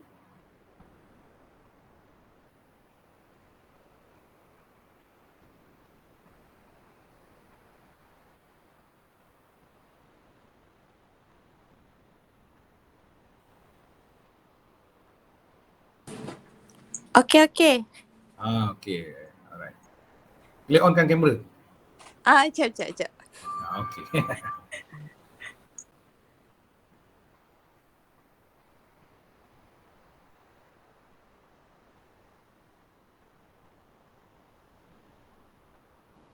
Sebab yang ni saya kena jelaskan dengan baik juga. Sebab untuk kategori orang yang bekerja sendiri ni, dia ada banyak kategori sebenarnya. Okay. So dia ada banyak kategori. Ada kategorinya macam professional. Ada kategorinya semi-professional. Ada kategorinya unprofessional. Yang unprofessional ni yang kita nak capture ni supaya dia jadi semi-professional, separuh mahir. So kalau professional ni kita tak kisah sebab dia memang kita kata freelance lah. Freelance dan dia memang dalam bidang dia tu kita kata dia sangat mahir lah. Tapi kalau kata-kata yang semi dengan yang tidak mahir tadi, tidak mahir dia sebenarnya siapa-siapa pun boleh buat. Tapi dia jadi freelance juga. Tapi memang mengagumkan jugalah sebenarnya. Okey, Cikgu Atira. Okey, alright. Tepi pantai Cikgu. Okey. Okey, alright. Soalan saya. Okey, soalan saya. Okey, Cikgu daripada KV mana Cikgu? Teluk Intan. Oh, Teluk Intan. Okay, right. So, Teluk Intan. Intannya dekat mana? Intannya dekat Teluk lah. Teluk Intan. Kan? Okay, alright. Soalan. Okay. So, sebelum menjadi guru, pengajar, cikgu pernah kerja tak? Pernah? Kerja sebagai apa? Customer service. Customer service. Telemarketing. Telemarketing. Cikgu dibayar gaji secara bulanan ke atau dibayar gaji mengikut klien ke ataupun dibayar gaji macam mana? Bulanan. Okay, dibayar gaji secara bulanan. Maknanya diberi kontrak kerja dan bekerja secara bulanan. Okay, betul. Okay. So, ada tak saudara mara yang bawa GrabFood ataupun Foodpanda? Tak ada? Tak ada. Ada tak saudara mara yang buat YouTube? Tak ada. Tak ada, okey. Yang jadi Insta famous ada? Tak ada? Tak ada. Okey, so apa yang saya nak sampaikan adalah contoh macam saya. Saya dibayar gaji berdasarkan kerja yang saya buat. So saya freelancer. So ada setengahnya macam contoh perundingan. Jadi dia satu orang dan dia buat khidmat rundingan kepada orang. Contoh macam fitness advisor atau fitness advisor. Macam cikgu kata, saya ni badan saya dah naik ni, saya nak kurus sebab PKP badan saya dah ni. Kan? Lepas tu saya pun cakap, okay, saya adalah fitness trainer. Saya kerja dekat fitness center sebelum ni, tapi fitness center tutup sekarang. Tapi saya buat secara freelance, saya kata. Okay, saya akan guide cikgu untuk cikgu mengawal berat badan. Tapi cikgu kena ikut apa yang saya bagi dan cikgu kena buat exercise yang saya tentukan. So cikgu pun buat. Tapi saya charge cikgu as per jumlah pertemuan dengan progress cikgu, saya kata. So mungkin satu sesi cikgu datang jumpa saya, okay, saya pun buat online, bagi RM30, cikgu bayar, saya pun cerita, okay, cikgu untuk hari ni cikgu kena buat benda ni semua. Nanti cikgu bagi tahu. So cikgu pun bagi tahu, oh saya dah buat semua hari ni tapi berat saya sama lagi. Saya adalah orang yang bekerja sendiri. Sebab saya tak ada majikan, saya terus direct dengan klien saya. Okay, ini yang dimaksudkan dengan gig industry sekarang. So antaranya adalah artis. Artis tak ada EPF, tak ada sok-sok. Dia dibayar bergantung kepada persembahan yang dia buat, lakonan yang dia buat dan sebagainya. Dan itu kategori profesional. Oh, tu yang cik tanya YouTuber, Insta famous semua tu? Yes, itu sebenarnya gig industry. So dia dibayar. Dia buat review makanan, dia dibayar. Betul? Tapi dia bertanggungjawab kepada diri dia sendiri. Diri sendiri, okay. So dia makan, Allah lupa nak rekod, makan lagi. Makan, tersalah pula, terkeluar kat sini banyak sangat, rekod lagi. Sampai 10 kali dia makan burger yang sama. Apa jadi kat dia? Gemuk. Gemuk is one thing lah. So mungkin dia akan menghadapi masalah kesihatan, sistem penghadapan dia dan sebagainya. So dia bertanggungjawab ke atas diri dia sendiri. Ini kita kata gig industry freelance. So ada yang profesional, ada yang unprofessional, semi professional yang bawah sekali. Okay, cikgu duduk rumah landed ke, duduk kampung ke, duduk kondo ke, duduk banglo? Soalan ni. Duduk quarters. Apa Duduk quarters. Tapi bukan landed lah. Okay, tak apa. Okay, tahu. Maknanya teachers quarters tu kan? Okay. So siapa yang potong rumput dekat situ? Rumput? Dekat keliling kawasan tu, sebab dalam kawasan sekolah kan? Siapa yang potong rumput? Tukang kebun? Kontraktor. Kontraktor. Kontraktor lah. Kontraktor ataupun tukang kebun. Tetapi kalau macam orang rumah landed dekat taman, dia rumput dia panjang, dia tak ada mesin rumput. Kan? Jadi dia suruh orang mesin rumput dia. Ada satu pakcik lalu, bagi pakcik dia mesin rumput, boleh potong rumput rumah saya? Pakcik pun tengok. Okay, pakcik pun terus bagi quotation. Oh, besar ni pakcik biasa ambil satu hari kerja lah RM50 dia kata. So pakcik tu adalah freelance. Faham Dia bekerja sendiri, dia dibayar upah. Jadi pakcik itu bertanggungjawab ke atas keselamatan dan kesihatan dia sendiri. Okay. Tapi dia tak ada knowledge. Tentang safety. Dia tak pernah masuk kelas safety. Jadi kalau katakan ada saudara mara yang ambil servis ni, bagi tahulah pakcik tu pakai safety helmet, pakai safety glass, pakai safety shoe, pakai attire yang betul supaya ketika dia mesin rumput tu tak adalah batu tu percik kena mata dia cedera dan sebagainya. Okay, clear kan? Ini orang yang bekerja sendiri. Okay, saya kena jelaskan benda ni dengan baik. Sebab dekat Malaysia kurang. Okay, alright. Terima kasih cikgu. Alright. Okay, ada soalan lagi kat sini. Tuan, kalau contoh food driver, food panda atau GrabFood, adakah dikategorikan sebagai pekerja yang bekerja sendiri walaupun dia orang di bawah, berdaftar di bawah syarikat? Sebab kita selalu dengar mereka ini tidak dilindungi di bawah apa-apa akta jika berlaku kemalangan dan untuk dapatkan pampasan. Okay, alright. So ini soalan yang baik lah. Sebab itu saya kata tadi, ia adalah gig industry. Sebenarnya ini salah satulah kefahaman orang kena faham.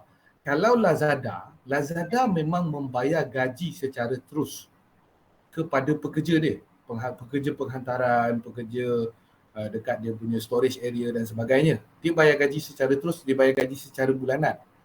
Kalau kita kata food panda atau GrabFood, orang ni adalah freelance. Dia boleh kerja, dia boleh tak kerja, food panda tak marah. GrabFood tak marah. Dia tak ada waktu kerja yang kita kata hakiki. Dia jalan, dia dapat gaji dan bukan gaji pun sebenarnya, dia lebih kepada commission base.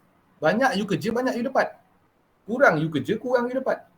Jadi mereka ini adalah dikategorikan sebagai kontraktor kepada Foodpanda ataupun GrabFood. Jadi dia terms bekerja and sebagai kontrak ke tuan? Dia umpamanya macam kerja kontrak ke? Ya, kerja kontrak, macam kerja kontrak. Sebab dia tak ada modal dia. Modal atas dia. Maknanya dia adalah freelancer. Dia freelance. Dia boleh suka-suka kerja, dia suka-suka tak kerja. Cuma macam sekarang PKP disyaratkan operasi hanya pada 8 pagi hingga 8 malam. Jadi waktu tu je lah kerja. Tapi kalau waktu normal buka sampai pukul 11 malam, dia boleh kerja sampai 11 malam. Buka sampai pukul 2 pagi, McDonald, dia masih boleh jalan lagi, ambil McDonald pukul 2-3 pagi. Dan dia upah dia berdasarkan delivery yang dia buat. So satu delivery mungkin dia dapat RM2, RM3.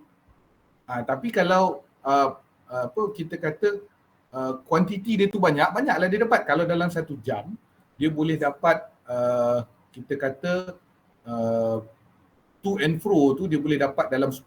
So dia boleh dapat dalam RM40 atau RM50. Sebab tu saya pernah tanya, kalau malas sangat pun satu hari boleh dapat RM100 kalau buat GrabFood. Tetapi insurans, motosikal, handphone, bil handphone semua atas Foodpanda ni tadi. Dan dia orang tak ada gaji bulan. Sebab itu dia dikategorikan sebagai gig industry. Kalau sekarang dia panggil gig industry. Industri gig. Jadi dia adalah orang yang bekerja sendiri. Tapi dia gunakan platform apps. Platform apps tu adalah Grab dan Foodpanda. Itu je. Okey, jelas. Terima kasih tuan. Okay, right. Okay, good. Gig industry, betul, gig industry. Ni nanti kena catat mana-mana, nanti belajar. Sebab industri makanan pun boleh jadi gig industry. Gig industry, buat kek kat rumah, orang order baru buat jual. Gig industry lah tu. Kita kerja sendiri, direct dengan klien. Saya pun tak tahu stand untuk apa. Saya pun tak buat research saya lagi. Tapi memang dia panggil gig industry. Saya tak tahu kenapa. Tapi tadi saya terbaca macam, sebab kalau dulu pemuzik kan, dia buat konsep mini. Konsep mini tu kita panggil gig lah. Jom kita pergi gig. Itu asal dia. Tapi bila buat konsep, baru dia dapat, kita kata, dapat dia punya income. Macam orang buat basking lah. Sebab tu dia panggil gig industry. Tapi basking dengan gig ni dia lebih besar sikit. Itu yang saya faham lah. Tapi nanti cuba check balik. Saya pun kena check balik lah whether benda tu align ke tidak dengan gig punya apa kita panggil gig punya definition tu. Betul. Fotografer termasuk. Fotografer, wedding photographer. So dia terus, klien dia terus pengantin. So pengantin bayar dia kerja freelance. Dia lah bos, dia lah kuli, dia lah segala-galanya. Okay, alright. So that is gig industry. So dia macam task based punya industri.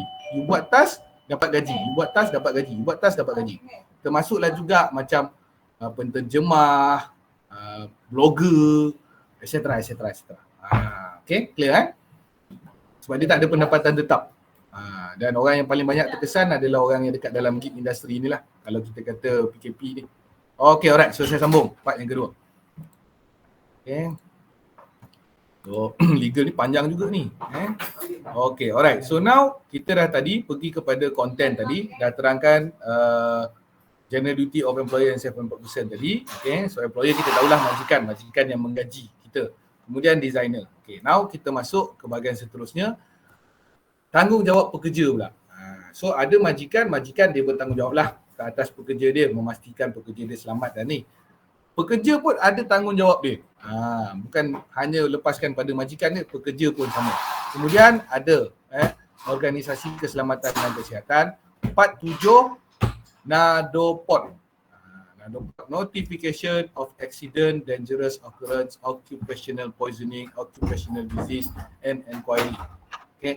Kemudian part 9. Tadi part 8, part 9 kan. prohibition against use of plant or substance. Ada bahan-bahan yang memang tidak boleh digunakan dalam industri. So ini biasanya chemical lah, chemical. Melainkan bagi tujuan untuk kajian dan mendapat kebenaran khas lah. Okay.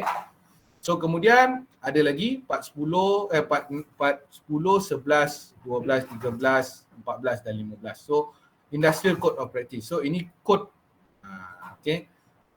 Dia panggil ICOP, Industrial Code of Practice. Dia panggil dalam bahasa Melayu, dia panggil, saya jarang guna bahasa Melayu. Okay, short form ni kita panggil ICOP lah, Industrial Code of Practice. Okay. Kemudian Enforcement and Investigation. Ini berkaitan dengan JKKP lah, Jabatan Keselamatan dan Kesihatan Pekerjaan, untuk dia membuatkan penguatkuasaan dan membuat siasatan sekiranya ni. Kemudian ada liability of offence. So apa yang kita kena bayar jika kita didakwa dan kita disabitkan kesalahan. Ada juga hukuman penjara dalam ni. Kemudian orang terkilan boleh buat rayuan.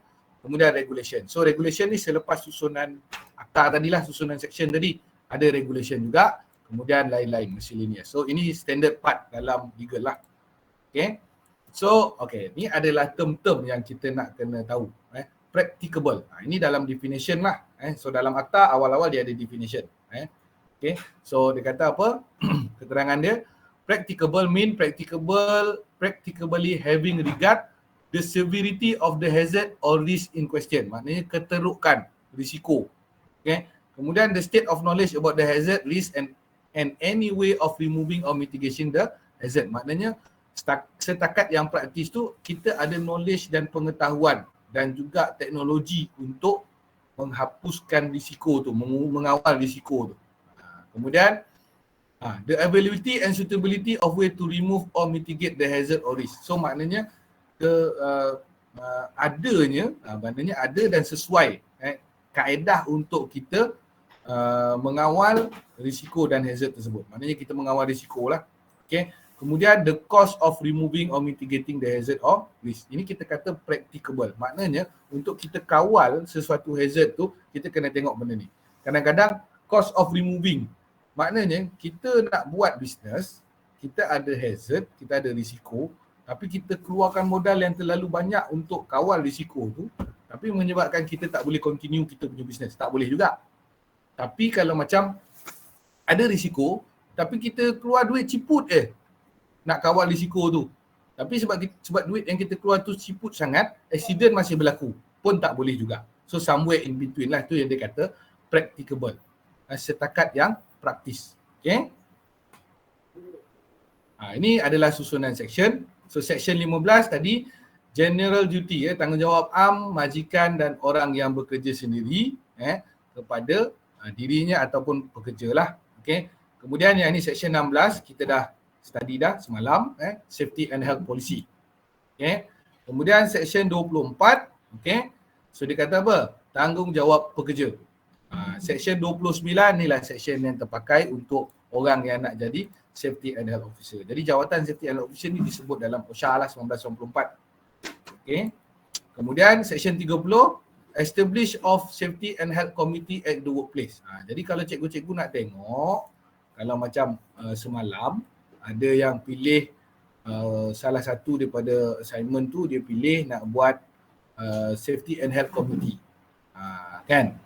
So maknanya pemprosesan makanan, saya nak buat safety and health committee. So dia tengok apa peraturan dalam safety and health committee ni, apa yang ada dalam peraturan section 30 dan juga peraturan safety and health committee. So dia tengok dua-dua tu, dia buat legal requirement untuk safety and health committee. So mana yang terpakai, mana yang tak terpakai. Nanti tengok ada tak surat lantikan, tak ada. Comply, not applicable. So kalau tak comply nanti boleh buat tindakan. Oh lepas ni punya kena buat benda tu. Okay. Alright. Kemudian yang ini notification of accident disebut juga tapi diterangkan. Ini section 32 tapi diterangkan juga dekat NADOPOD. NADOPOD tu keterangan dia dalam regulation tu diterangkan dengan lebih jelas. Kemudian 48 ni notice. Notis ni pun dikeluarkan oleh JKKP sama macam dekat FMA tadi. Okay. So tanggungjawab majikan, the provision and maintenance of plant. So menyediakan dan menyelenggara pelan ataupun loji dan sistem kerja selamat sejauh mana yang praktis tadi. Praktis, selamat dan bebas daripada risiko kepada kesihatan. Okay, selamat dan bebas daripada risiko kepada kesihatan. Maknanya kita bagi barang, peralatan, bahan dan sebagainya kena ada sistem kerja selamat, SOP dia, dan SOP tu mestilah setakat yang praktis kita bagi itu dan selenggara peralatan tu supaya dia bebas daripada risiko keselamatan dan kesihatan. Kemudian membuat perkiraan bagi memastikan sejauh mana yang praktis, selamat dan bebas daripada risiko kepada kesihatan berhubung dengan pengendalian berhubung dengan operasi, pengendalian, penyimpanan dan transport bagi loji dan bahan. Jadi ini sama. So macam minyak masak kalau kita guna untuk pemprosesan makanan, ada berapa tin sekali sampai? 10 tin. Jadi macam mana nak arrange minyak tu supaya 10 tin tu dikendalikan, disimpan, digunakan dengan selamat. Maknanya perpindahan pun, pindah-pindahkan dia dengan selamat. So tak selamat tu contohnya kalau angkat boleh terjatuh. Kalau tak nak angkat nak buat macam mana? So itu pun salah satu juga. Itu tanggungjawab majikan. So kalau dalam kaedah kat sini adalah majikan kalau pemprosesan makanan, majikan dia apa? Kementerian Pendidikan lah, jabatan dan seterusnya. Jadi sebab itu cikgu-cikgu selain daripada belajar untuk mengajar ni, OSHA ni pun kena belajar untuk tahu dan protect cikgu punya interest lah. So meaning to say kena sediakan barang-barang. Jadi majikan. So contoh kalau nak angkat minyak masak sekali dapat 60 tin. So macam mana nak letak 60 tin tu ataupun tak payah 60 lah 10. Macam mana nak angkat? So kena adalah pallet jack, kena ada pallet. Jadi senang angkat pallet tu tarik je nak maneuver. Ataupun paling tidak troli. So kenalah disediakan oleh pihak majikan. Maknanya pihak kementerian ataupun jabatan pendidikan. So itu kena buat request lah macam tu. Okay? Clear Kemudian sambungan dia, the provision of such information, maknanya menyediakan maklumat, arahan, latihan dan penyeliaan yang secukupnya untuk memastikan sejauh mana yang praktis, selamat dan sihat bagi semua pekerjanya. Ni the provision of such information. Maknanya pihak Kementerian Pendidikan kena bagi maklumat, kena bagi arahan, kena bagi latihan yang cukup bagi memastikan cikgu-cikgu dapat menjalankan tugasnya dengan selamat. Itu kalau kita tengok konteks dari segi operasi dekat KV lah, maknanya pemprosesan makanan. Tapi kalau dalam bidang kerja, saya buka kilang buat tempoyak, kilang tempoyak, boleh lah. Tapi maknanya saya kena bagi pekerja saya cukup maklumat, arahan dan latihan. Jadi nak buat tempoyak kena pakai durian. Durian macam mana nak kupas? Saya kena ajar dia. Okey, nak pegang durian macam mana? Kena pakai glove. Kalau pegang terus dia tak boleh, durian tu tajam. Ni nak buat ni, itu kita kata tempoyak lah. Kalau dia buat lempu, produk-produk lain buat apa, durian creep. Durian creep pun sama juga. Tapi saya buat secara kilang kecil lah. Ada bangsa buat kilang kecil. Tapi kecil tak kecil lah. Satu hari production saya, kalau by kg, by batch, saya buat 100 kilo. Tak kecil. 100 kilo tu berapa banyak durian crepe saya buat. Tapi guna durian juga. Proses tu. Jadi maklumat, arahan dan latihan tu kena cukup. Termasuklah penyeliaan. So nampak itu kaitan dengan industri lah. Okay. Kemudian, tanggungjawab majikan lagi, general duty. Okay. So far applicable sejauh mana yang praktis, okay, berhubung dengan any place of work. Mana-mana tempat kerja yang di bawah kawalan majikan ataupun orang yang bekerja sendiri. Penyelenggaraan dan keadaan mestilah selamat dan bebas daripada risiko kepada kesihatan. Kemudian menyediakan dan menyelenggara laluan masuk dan keluar yang selamat dan bebas daripada risiko. Nampak? Laluan keluar dan masuk yang selamat. Maknanya nak masuk kawasan tempat kerja tu pun kena selamat. Maknanya lantai tu tak licin. Tak ada longkang yang besar, kalau ada longkang pun dah bertutup. Itu pun sama, tanggungjawab majikan juga. Laluan keluar masuk yang selamat ke tempat kerja. Okey. Kemudian Okay. Kemudian sambungan dia lagi. Ni sambungan dia, kita pergi kepada tanggungjawab pekerja. So tanggungjawab pekerja to take responsible care. Maknanya mengambil tindakan yang sepatutnya untuk memastikan keselamatan dirinya dan orang lain yang mungkin terjejas daripada dia punya tindakan atau kerja yang dijalankannya. Ini yang saya kata tadi. Dekat tepi jalan, ada orang buat tampal jalan. Ada orang buat pelebaran jalan. So pekerja tu kena pastikan keselamatan dia. Di mana majikan tadi dah bagi dah semua benda. Dah bagi safety vest, dah bagi barricade, bagi signage, apa semua dia buat kerja kat tepi jalan. So dia kena pastikan keselamatan dia dan orang lain yang mungkin terjejas daripada kerja yang dia buat tadi. So maknanya kalau bos dah bagi dah ni, signage dah bagi, barricade dah bagi apa benda semua, jadi dia kena divert sikit jalan tu, tapi dia letak aje satu tempat, dia tak susun. Tak apalah, orang kereta daripada sana, aku letak je lah semua kat depan tu. Jadi kereta lalu swap pun terlanggar, jatuh. Accident. Jadi dah jadi salah kepada pekerja, bukan lagi majikan. Okey? Boleh clear tak cikgu? Clear tak yang bahagian tu? Clear tak? Ada soalan tak kat situ?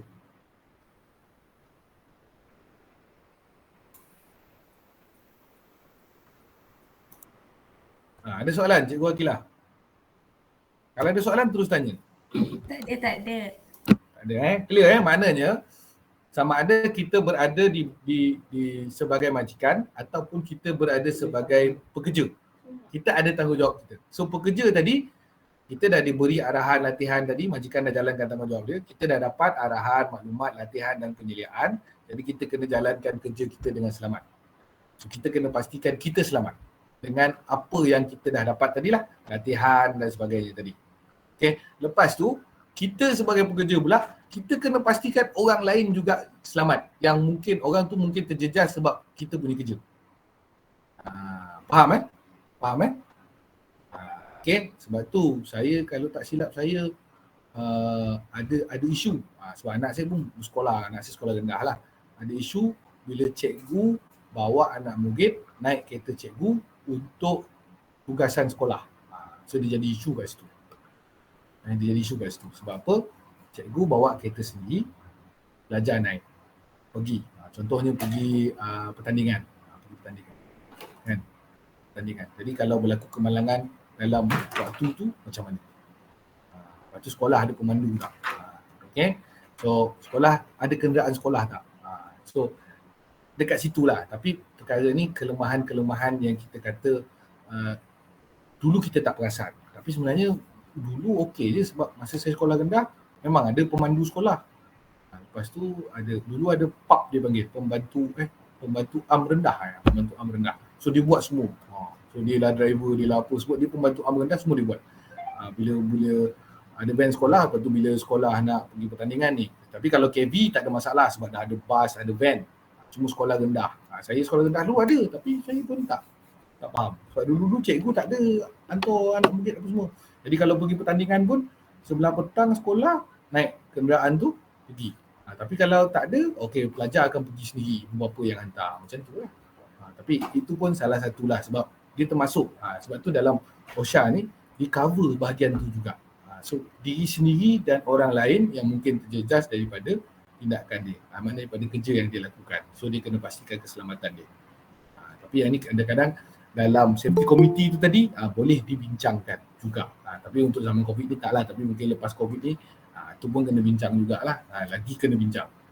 Sebab COVID nak buat pertandingan ke apa ke semua sekarang buat online. Tapi kalau tak buat online, ada je pertandingan-pertandingan tak boleh buat online.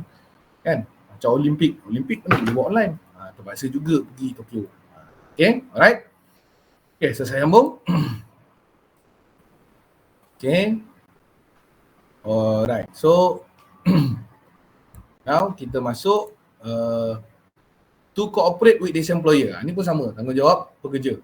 So dia bekerja sama dengan majikan dan orang lain yang disebut di bawah ATA. So maknanya orang lain yang disebut di bawah ATA tu pegawai JKKP ataupun safety officer ataupun orang yang dilantik oleh majikan untuk menguruskan keselamatan dan kesihatan untuk organisasi itu.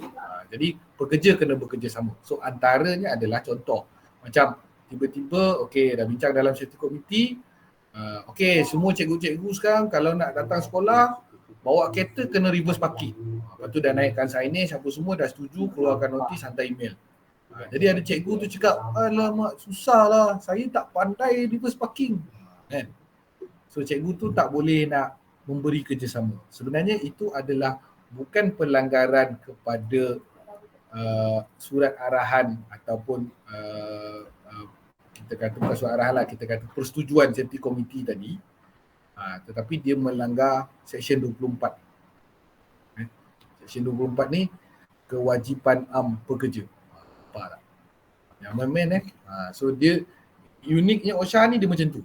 Peraturan kendiri, bila kita buat peraturan kendiri, arahan majikan berkaitan keselamatan tak follow, Seksyen 24. Ni kurungan 1. Dia ada pecahan dia lagi. Okay. So to wear or use at all time any protective equipment or clothing provided by the employer for the purpose of preventing risk to his safety and health. Jadi pihak sekolah bolehlah melalui PIBG ke apa ke, college beli face shield ataupun face mask. Lepas tu letak kat situ, KV. Mesti dipakai pada setiap masa. Arahan pengarah. Masuk sekolah aje cikgu kena pakai yang macam Tajudin pakai tu, yang face shield plastik tu. So kalau tak pakai, Seksyen 24. Sebab COVID. Nampak? Bukan hanya langgar COVID punya tu je. Face mask tu wajib lah. Tapi face shield tu asalnya tambahan je. Tapi sebab sekolah dah agree, safety committee dah agree, lepas tu keluarkan pemberitahuan kepada semua cikgu-cikgu kena pakai. Jadi cikgu kena pakai. Kalau cikgu tak pakai, Seksyen 24. Seksyen 24. Pun sama. So nampak, dia uniknya akta ni kat situ. Okay. Kemudian to comply with any instruction or measure on occupational safety and health instituted by his employer or any other person by or under this act or any regulation made thereunder. Okay. So nampak mematuhi arahan ataupun tindakan, apa-apa tindakan yang diarahkan berkaitan dengan keselamatan dan kesihatan instituted by the employer, maknanya oleh majikan ataupun apa-apa orang yang disebut di bawah akta ataupun peraturan OSHA ni lah. Okay. So yang ini pun menarik juga. Ini lagi menarik. Okay. Menariknya, sekejap so ini seksyen 24.1. So saya nak tanya ni. Sebab ni ada 28 orang kan? Betul? Okay, so 28 orang. Macam ada cikgu yang belum menjawab soalan. Cikgu yang belum menjawab soalan. Jadi cikgu mendapat arahan daripada Kementerian Pendidikan untuk menghadiri kursus ni dan mengikuti kursus ini dengan jayanya. Okay? Dengan jayanya. Jadi itu arahan dia. Jadi untuk mengikuti kursus ini dengan jayanya, cikgu-cikgu hendaklah menjawab soalan tutorial. Okay. So soalan tutorial tadi daripada Kementerian Pendidikan bagi pada training provider saya selaku guru latih. Jadi minta cikgu jawab soalan kan. Cikgu tak jawab soalan. Soalan tu dibuat bertujuan untuk cikgu dapat pemahaman, nak menguji pemahaman cikgu tentang keselamatan dan kesihatan khusus yang cikgu jalankan ni. Jadi dekat sini dia kata apa?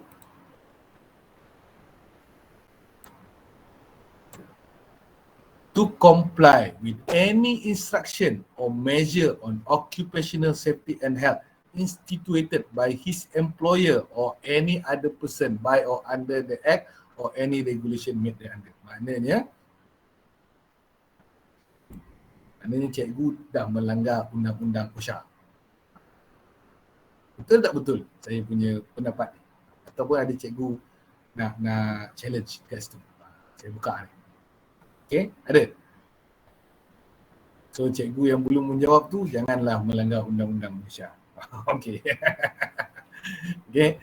So tapi dia tak adalah sangat serius. Jadi kalau pelanggaran itu sangat serius sehingga menyebabkan kemalangan, kecederaan, baru dia anggap serius, barulah JKKP datang dan dia siasat.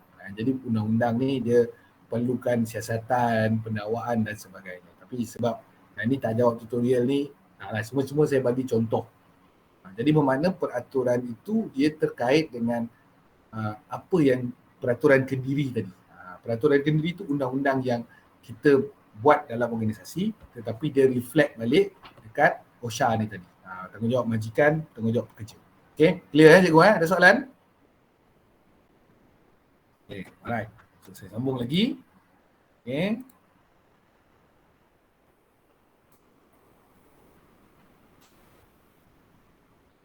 Okay, so ini tadi, okay. Kemudian penalti. So untuk section 19, section 15 hingga 18, okay, a person who contravene, maknanya dia melanggar peruntukan tadi, section 15, 16, 17 dan 18, kemudian disabitkan kesalahan setelah didakwa, upon conviction, okay, boleh didenda tidak melebihi RM50,000 atau penjara tidak melebihi 2 tahun. So tengok 15 hingga 19. Section ni section 19 untuk section 15 hingga 18. So 15, 16, 17, 18. So 15 tadi adalah apa? Majikan. 15 majikan. Okay, so ni 24. 15 sampai 16, 17. So semua majikan lah. Okay. Right. Kemudian section 24. Okay. So penaltinya tadi, ni. Majikan RM50,000. 2 tahun penjara. So majikan tu, majikan lah. Orang yang jadi bos lah. Okay. Kemudian section 24, ini pekerja. Kalau contravene provision of this section, maknanya kita melanggar peruntukan ini, kemudian didapati bersalah dan disabitkan kesalahan, didakwa dan disabitkan kesalahan, RM1,000 atau penjara tidak lebih daripada 3 bulan. Tapi so far tak pernah ada orang kena penjara lagi lah. Tapi ada kes dia tak pakai PPE tu kena RM1,000. RM1,000. Ada dalam website JKKP. Saya pun terkejut. Ada orang.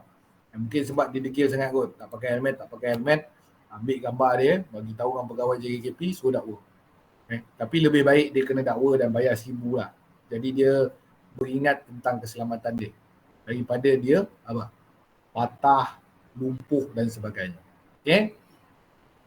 Kemudian kita tengok kat sini OSH regulation, Employer Safety and Health General Policy Statement, exception. So exception ni pengecualian kepada safety and health policy tadi. Kemudian major hazard. Major hazard ni adalah bahaya besar dalam industri. Ini tahun 1996. Ini pun disebabkan oleh tragedi Bright Sparkler tu lah. Kemudian Safety and Health Committee. Ini regulation tadi section peruntukan akta tadi. Kemudian Safety and Health Officer pun ada dia punya peraturan dia sendiri. Okay, alright. So kemudian Safety and Health Officer tahun 1997. Kemudian Prohibition Use of Substance. So ini adalah order ataupun perintah. So dekat OSHA ni dia ada perintah. Perintah ini dikeluarkan oleh ketua pengarah. Ketua pengarah boleh keluarkan perintah. Regulation dikeluarkan oleh menteri. Section itu dibahaskan di parlimen. Rang undang-undang lah. Okay, pindaan. Okay, habis. Now kita masuk pada Safety and Health Committee. Alright. Ada soalan tak cikgu? Okay, so jam dah 10.30. Pukul 11. Kalau ikut kita sampai pukul 11.30. Okay, ada soalan tak? Petang ni kita akan sambung topik yang sama. Sebab legal ni topik dia panjang. Okay. Right? Okay, ada soalan tak? Cikgu.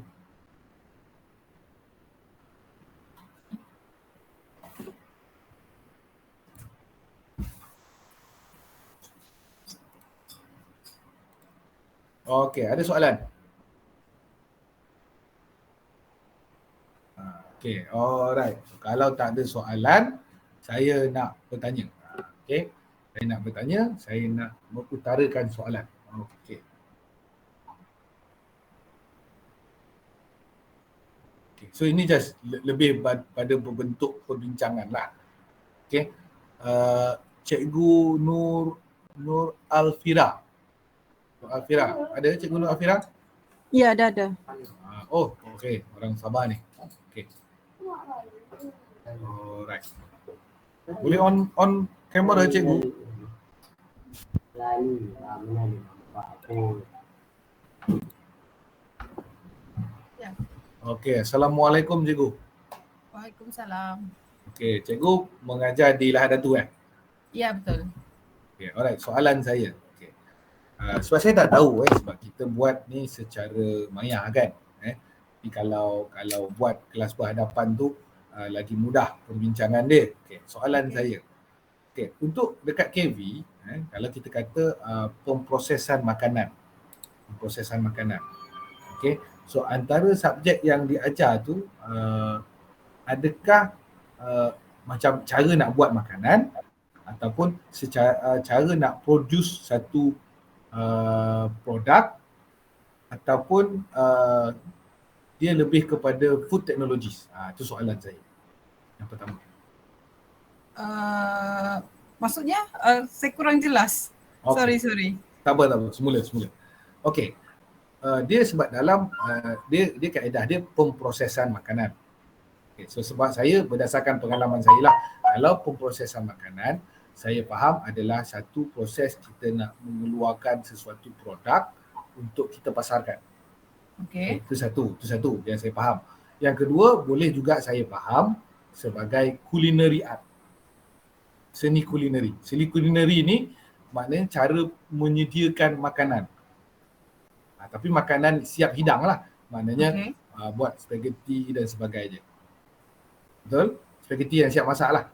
Itu yang kedua. Yang ketiga, dia ada food technologies. Teknologi makanan. So teknologi makanan ni dia lain sikit. Dia macam lebih kepada mikrob, ketahanan makanan, etc. Jadi kalau di KV ni sebenarnya dia punya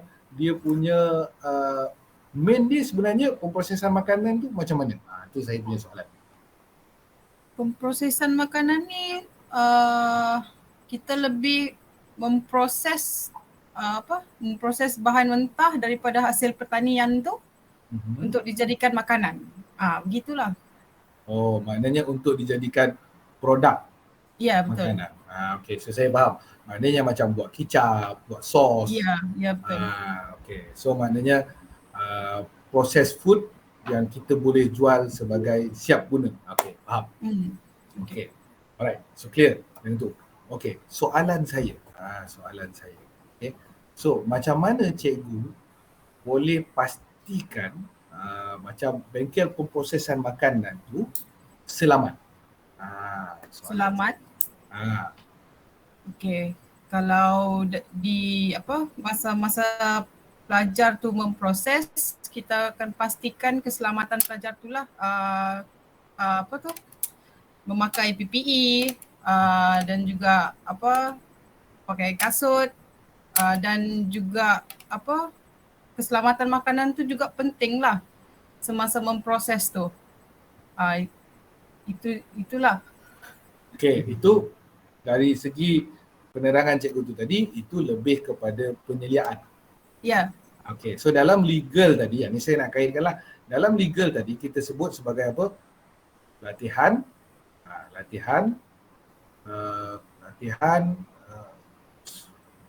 penyeliaan. Okey, so dia ada tanggungjawab majikan adalah untuk memastikan. Kemudian latihan, penyeliaan, sistem kerja yang selamat. Okey, sistem kerja yang selamat. Okey, sistem kerja yang selamat antaranya adalah macam mana cikgu wujudkan sistem kerja yang selamat tu. Soalan saya. Tadi dah ada dah penyeliaan. Okey, betul? Okey, cikgu buat tadi pastikan ni itu penyeliaan lah. Cikgu menyelia dia menjalankan kerja tu termasuk keselamatan makanan. So dari segi safe work practice tu macam mana? Safe work practice. Arahan kerja selamat tu.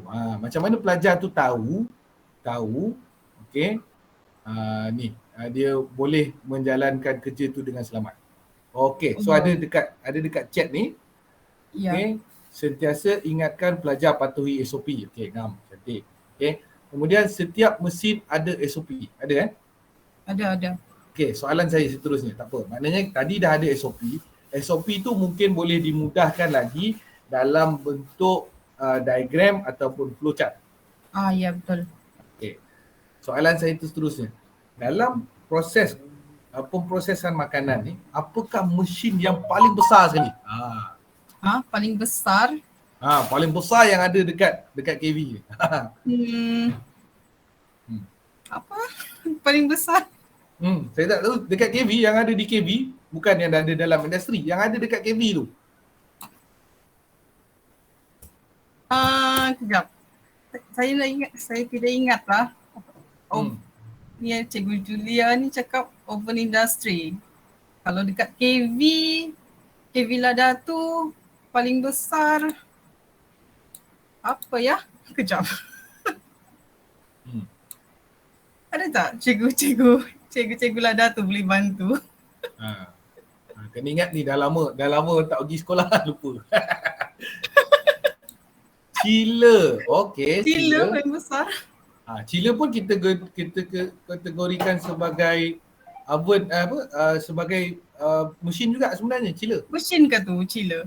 Ya, sebab kalau dari segi perundangan, okey, mesin tu adalah satu jentera yang kita kata dia ada bekalan kuasa.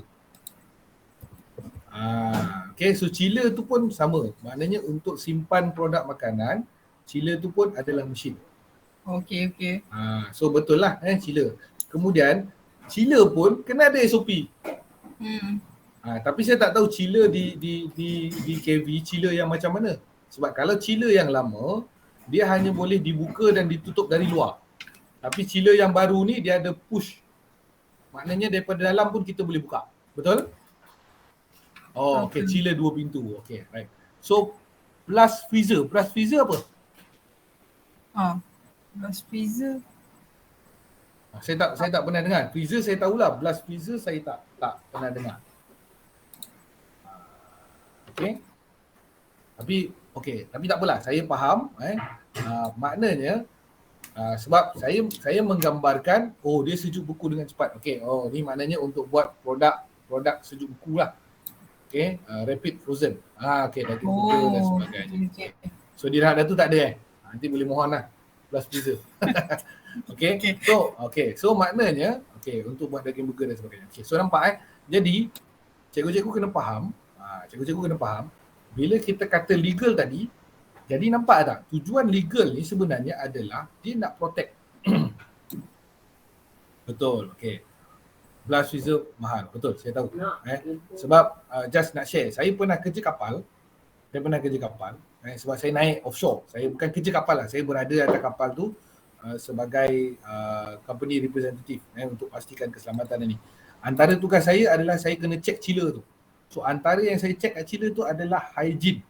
Sebab untuk menyimpan makanan, daging dengan daging, ikan dengan produk sejuk buku yang lain, aiskrim, you tak boleh letakkan dia bertindih-tindih. Betul? So itu pun ada. Maknanya dalam SOP pun kena check juga. So nampak jadi ini bila kita kata arahan, latihan, sistem kerja yang selamat, kemudian penyeliaan. So arahan, penyeliaan, cara kerja yang selamat. So all this memang kena fokus. Dan macam saya pun mengajar juga, cikgu pun mengajar juga, kita kena embedded, kita kena masukkan attitude yang betul kepada pelajar. Jadi dia akan bawa ni apa yang dia belajar dekat KV ni, tindakan yang betul, SOP yang betul, dan dia tahu benda tu ada, dia akan bawa dalam industri. So industri akan menjadi lebih baik. Dan pelajar-pelajar ni dia boleh stand out. Maknanya kalau dia pergi institusi pengajian yang lain, dia tidak dilatih sedemikian rupa. Tapi di KV dia dilatih dengan baik. Maknanya kena ada SOP apa semua dan sebagainya. Dan ada juga lebih baiknya kita minta pelajar tu buat SOP. So kita dedahkan dia dengan you kena buat SOP ni macam ni. So saya nak you perbaiki SOP ni. Kalau kita ada produk ni, material ni, mesin ni, macam mana kita nak buat dia punya SOP? Apa yang do and don'ts? So ini yang kita nak embeddedkan lah. So dalam masa yang sama, kita pun practice benda yang sama. So dia akan embedded jadi lebih baik. Okay, terima kasih cikgu. Alright, good. Okay, thank you. Okay, thank you. Okay, so nampak jadi ini yang saya nak sampaikan lah. Saya ni orangnya nak kata ni tak lah, tapi saya ni pelik lah. Belakang kat rumah saya, kat ruang tamu ada whiteboard. Kalau cikgu-cikgu perasan ada whiteboard. So whiteboard ni saya punya PDPR lah dengan anak-anak saya. Banyak benda saya tulis, nampak. Okay, jadi saya lebih kepada kalau mengajar tu saya nak orang faham konsep, dia boleh apply dia konsep tu. Bukan menghafal. Itu cerita dia. Anak saya ada seorang, dia just nak sharing anak saya ada seorang. Umur dia 6 tahun sekarang ni. Dia 6 tahun tapi taskar kejap buka, kejap tak buka. Jadi dia pun dulu gap. Ni just nak kongsi je lah. Dulu dia gap. Masa dia umur 5 tahun, dia duduk dekat 4 tahun. Sebab dia lahir hujung tahun. Jadi dia punya progress masa tu agak slow sikit. Dia punya pace untuk belajar tu slow. Jadi saya dudukkan dia kat 4 tahun walaupun dia usia 5 tahun. Tapi lepas tu, masuk 5 tahun, 2020, COVID. 1 tahun duduk rumah. Lepas tu buka balik, baru belajar. Tapi Alhamdulillah pace dia agak okey dengan cara pembelajaran yang betul. Jadi tu yang ada whiteboard dekat ruang tamu saya.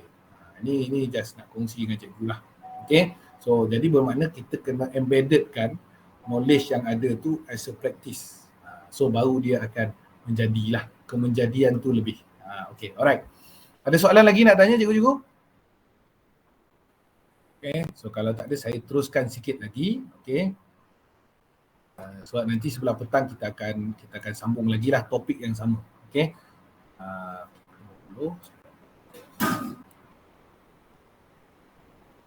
Okay, so slide ada 100. So kita sambung ada 50 tadi sampai kat 50. Okay, kita sambung lagi 2-3 slide. Lepas tu kita go for break lah. Okay. Alright, so Safety and Health Committee.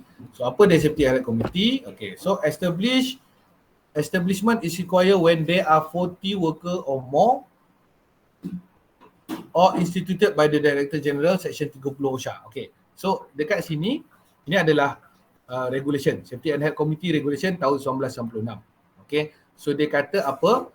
Kena buat Safety and Health Committee bila di dalam organisasi itu, syarikat tu ada 40 orang atau lebih. Ataupun diarahkan oleh Ketua Pengarah JKKP. Yang itu disebut dalam Section 30 lah OSHA. Okay. Kemudian membership, mesti ada chairman. Chairman, top management. Kalau di KV, pengarah lah. Okay. Kemudian kena ada secretary, safety and health officer or others. So kalau macam KV tak ada safety and health officer, mungkin salah seorang daripada guru lah.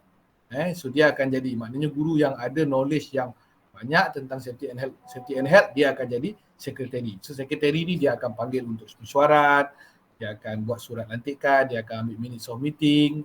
So dia bertindak sebagai setiausaha dalam jawatan kuasa keselamatan dan kesihatan pekerjaan tu. Okay. Kemudian ada wakil daripada majikan, maknanya ada 2 wakil guru lah. Okay. Kemudian ada wakil daripada pekerja. So wakil daripada pekerja ni mungkin boleh libatkan pelajar ataupun boleh libatkan makcik kantin, okay, ataupun boleh libatkan juga kaki tangan pembersihan dan sebagainya, ataupun non-academic punya staff lah. Okay, sebab ada banyak kan. Okay, so itu dia punya Safety and Health Committee punya requirement. Okay. Kemudian fungsi Safety and Health Committee assist in the development of safety and health rules and system of work. Jadi Safety Committee inilah yang akan membantu untuk mewujudkan safe system of work. Jadi kalau kita tak ada, kita panggil audit dekat luar, kita boleh gunakan Safety Committee untuk buat audit. Jadi sebaiknya Safety Committee ni tadi, dia boleh jadi banyak tempat. Okay. Kemudian dia akan review juga the effectiveness of safety and health program. Jadi safety and health program ni kita bincang dalam Safety Committee, tahun tu nak buat apa. Lepas tu bila dah buat, tengok efektif ke tak efektif, memberi kesan ke tak memberi kesan. Kemudian dia pun akan carry out study. So kita akan buat kajian, safety committee ni dia akan bincangkan accident, apa jenis accident yang banyak berlaku, kemudian trend dia macam mana, menaik ke menurun, lepas tu ada tak melibatkan penyakit pekerjaan dan sebagainya. Okay, so ini fungsi safety and health committee. Okay, kemudian report unsafe condition and practice and make recommendation for improvement. Jadi safety and health committee ni dia adalah jawatan kuasa, jadi dia akan bincangkan juga sekiranya ada keadaan tidak selamat ataupun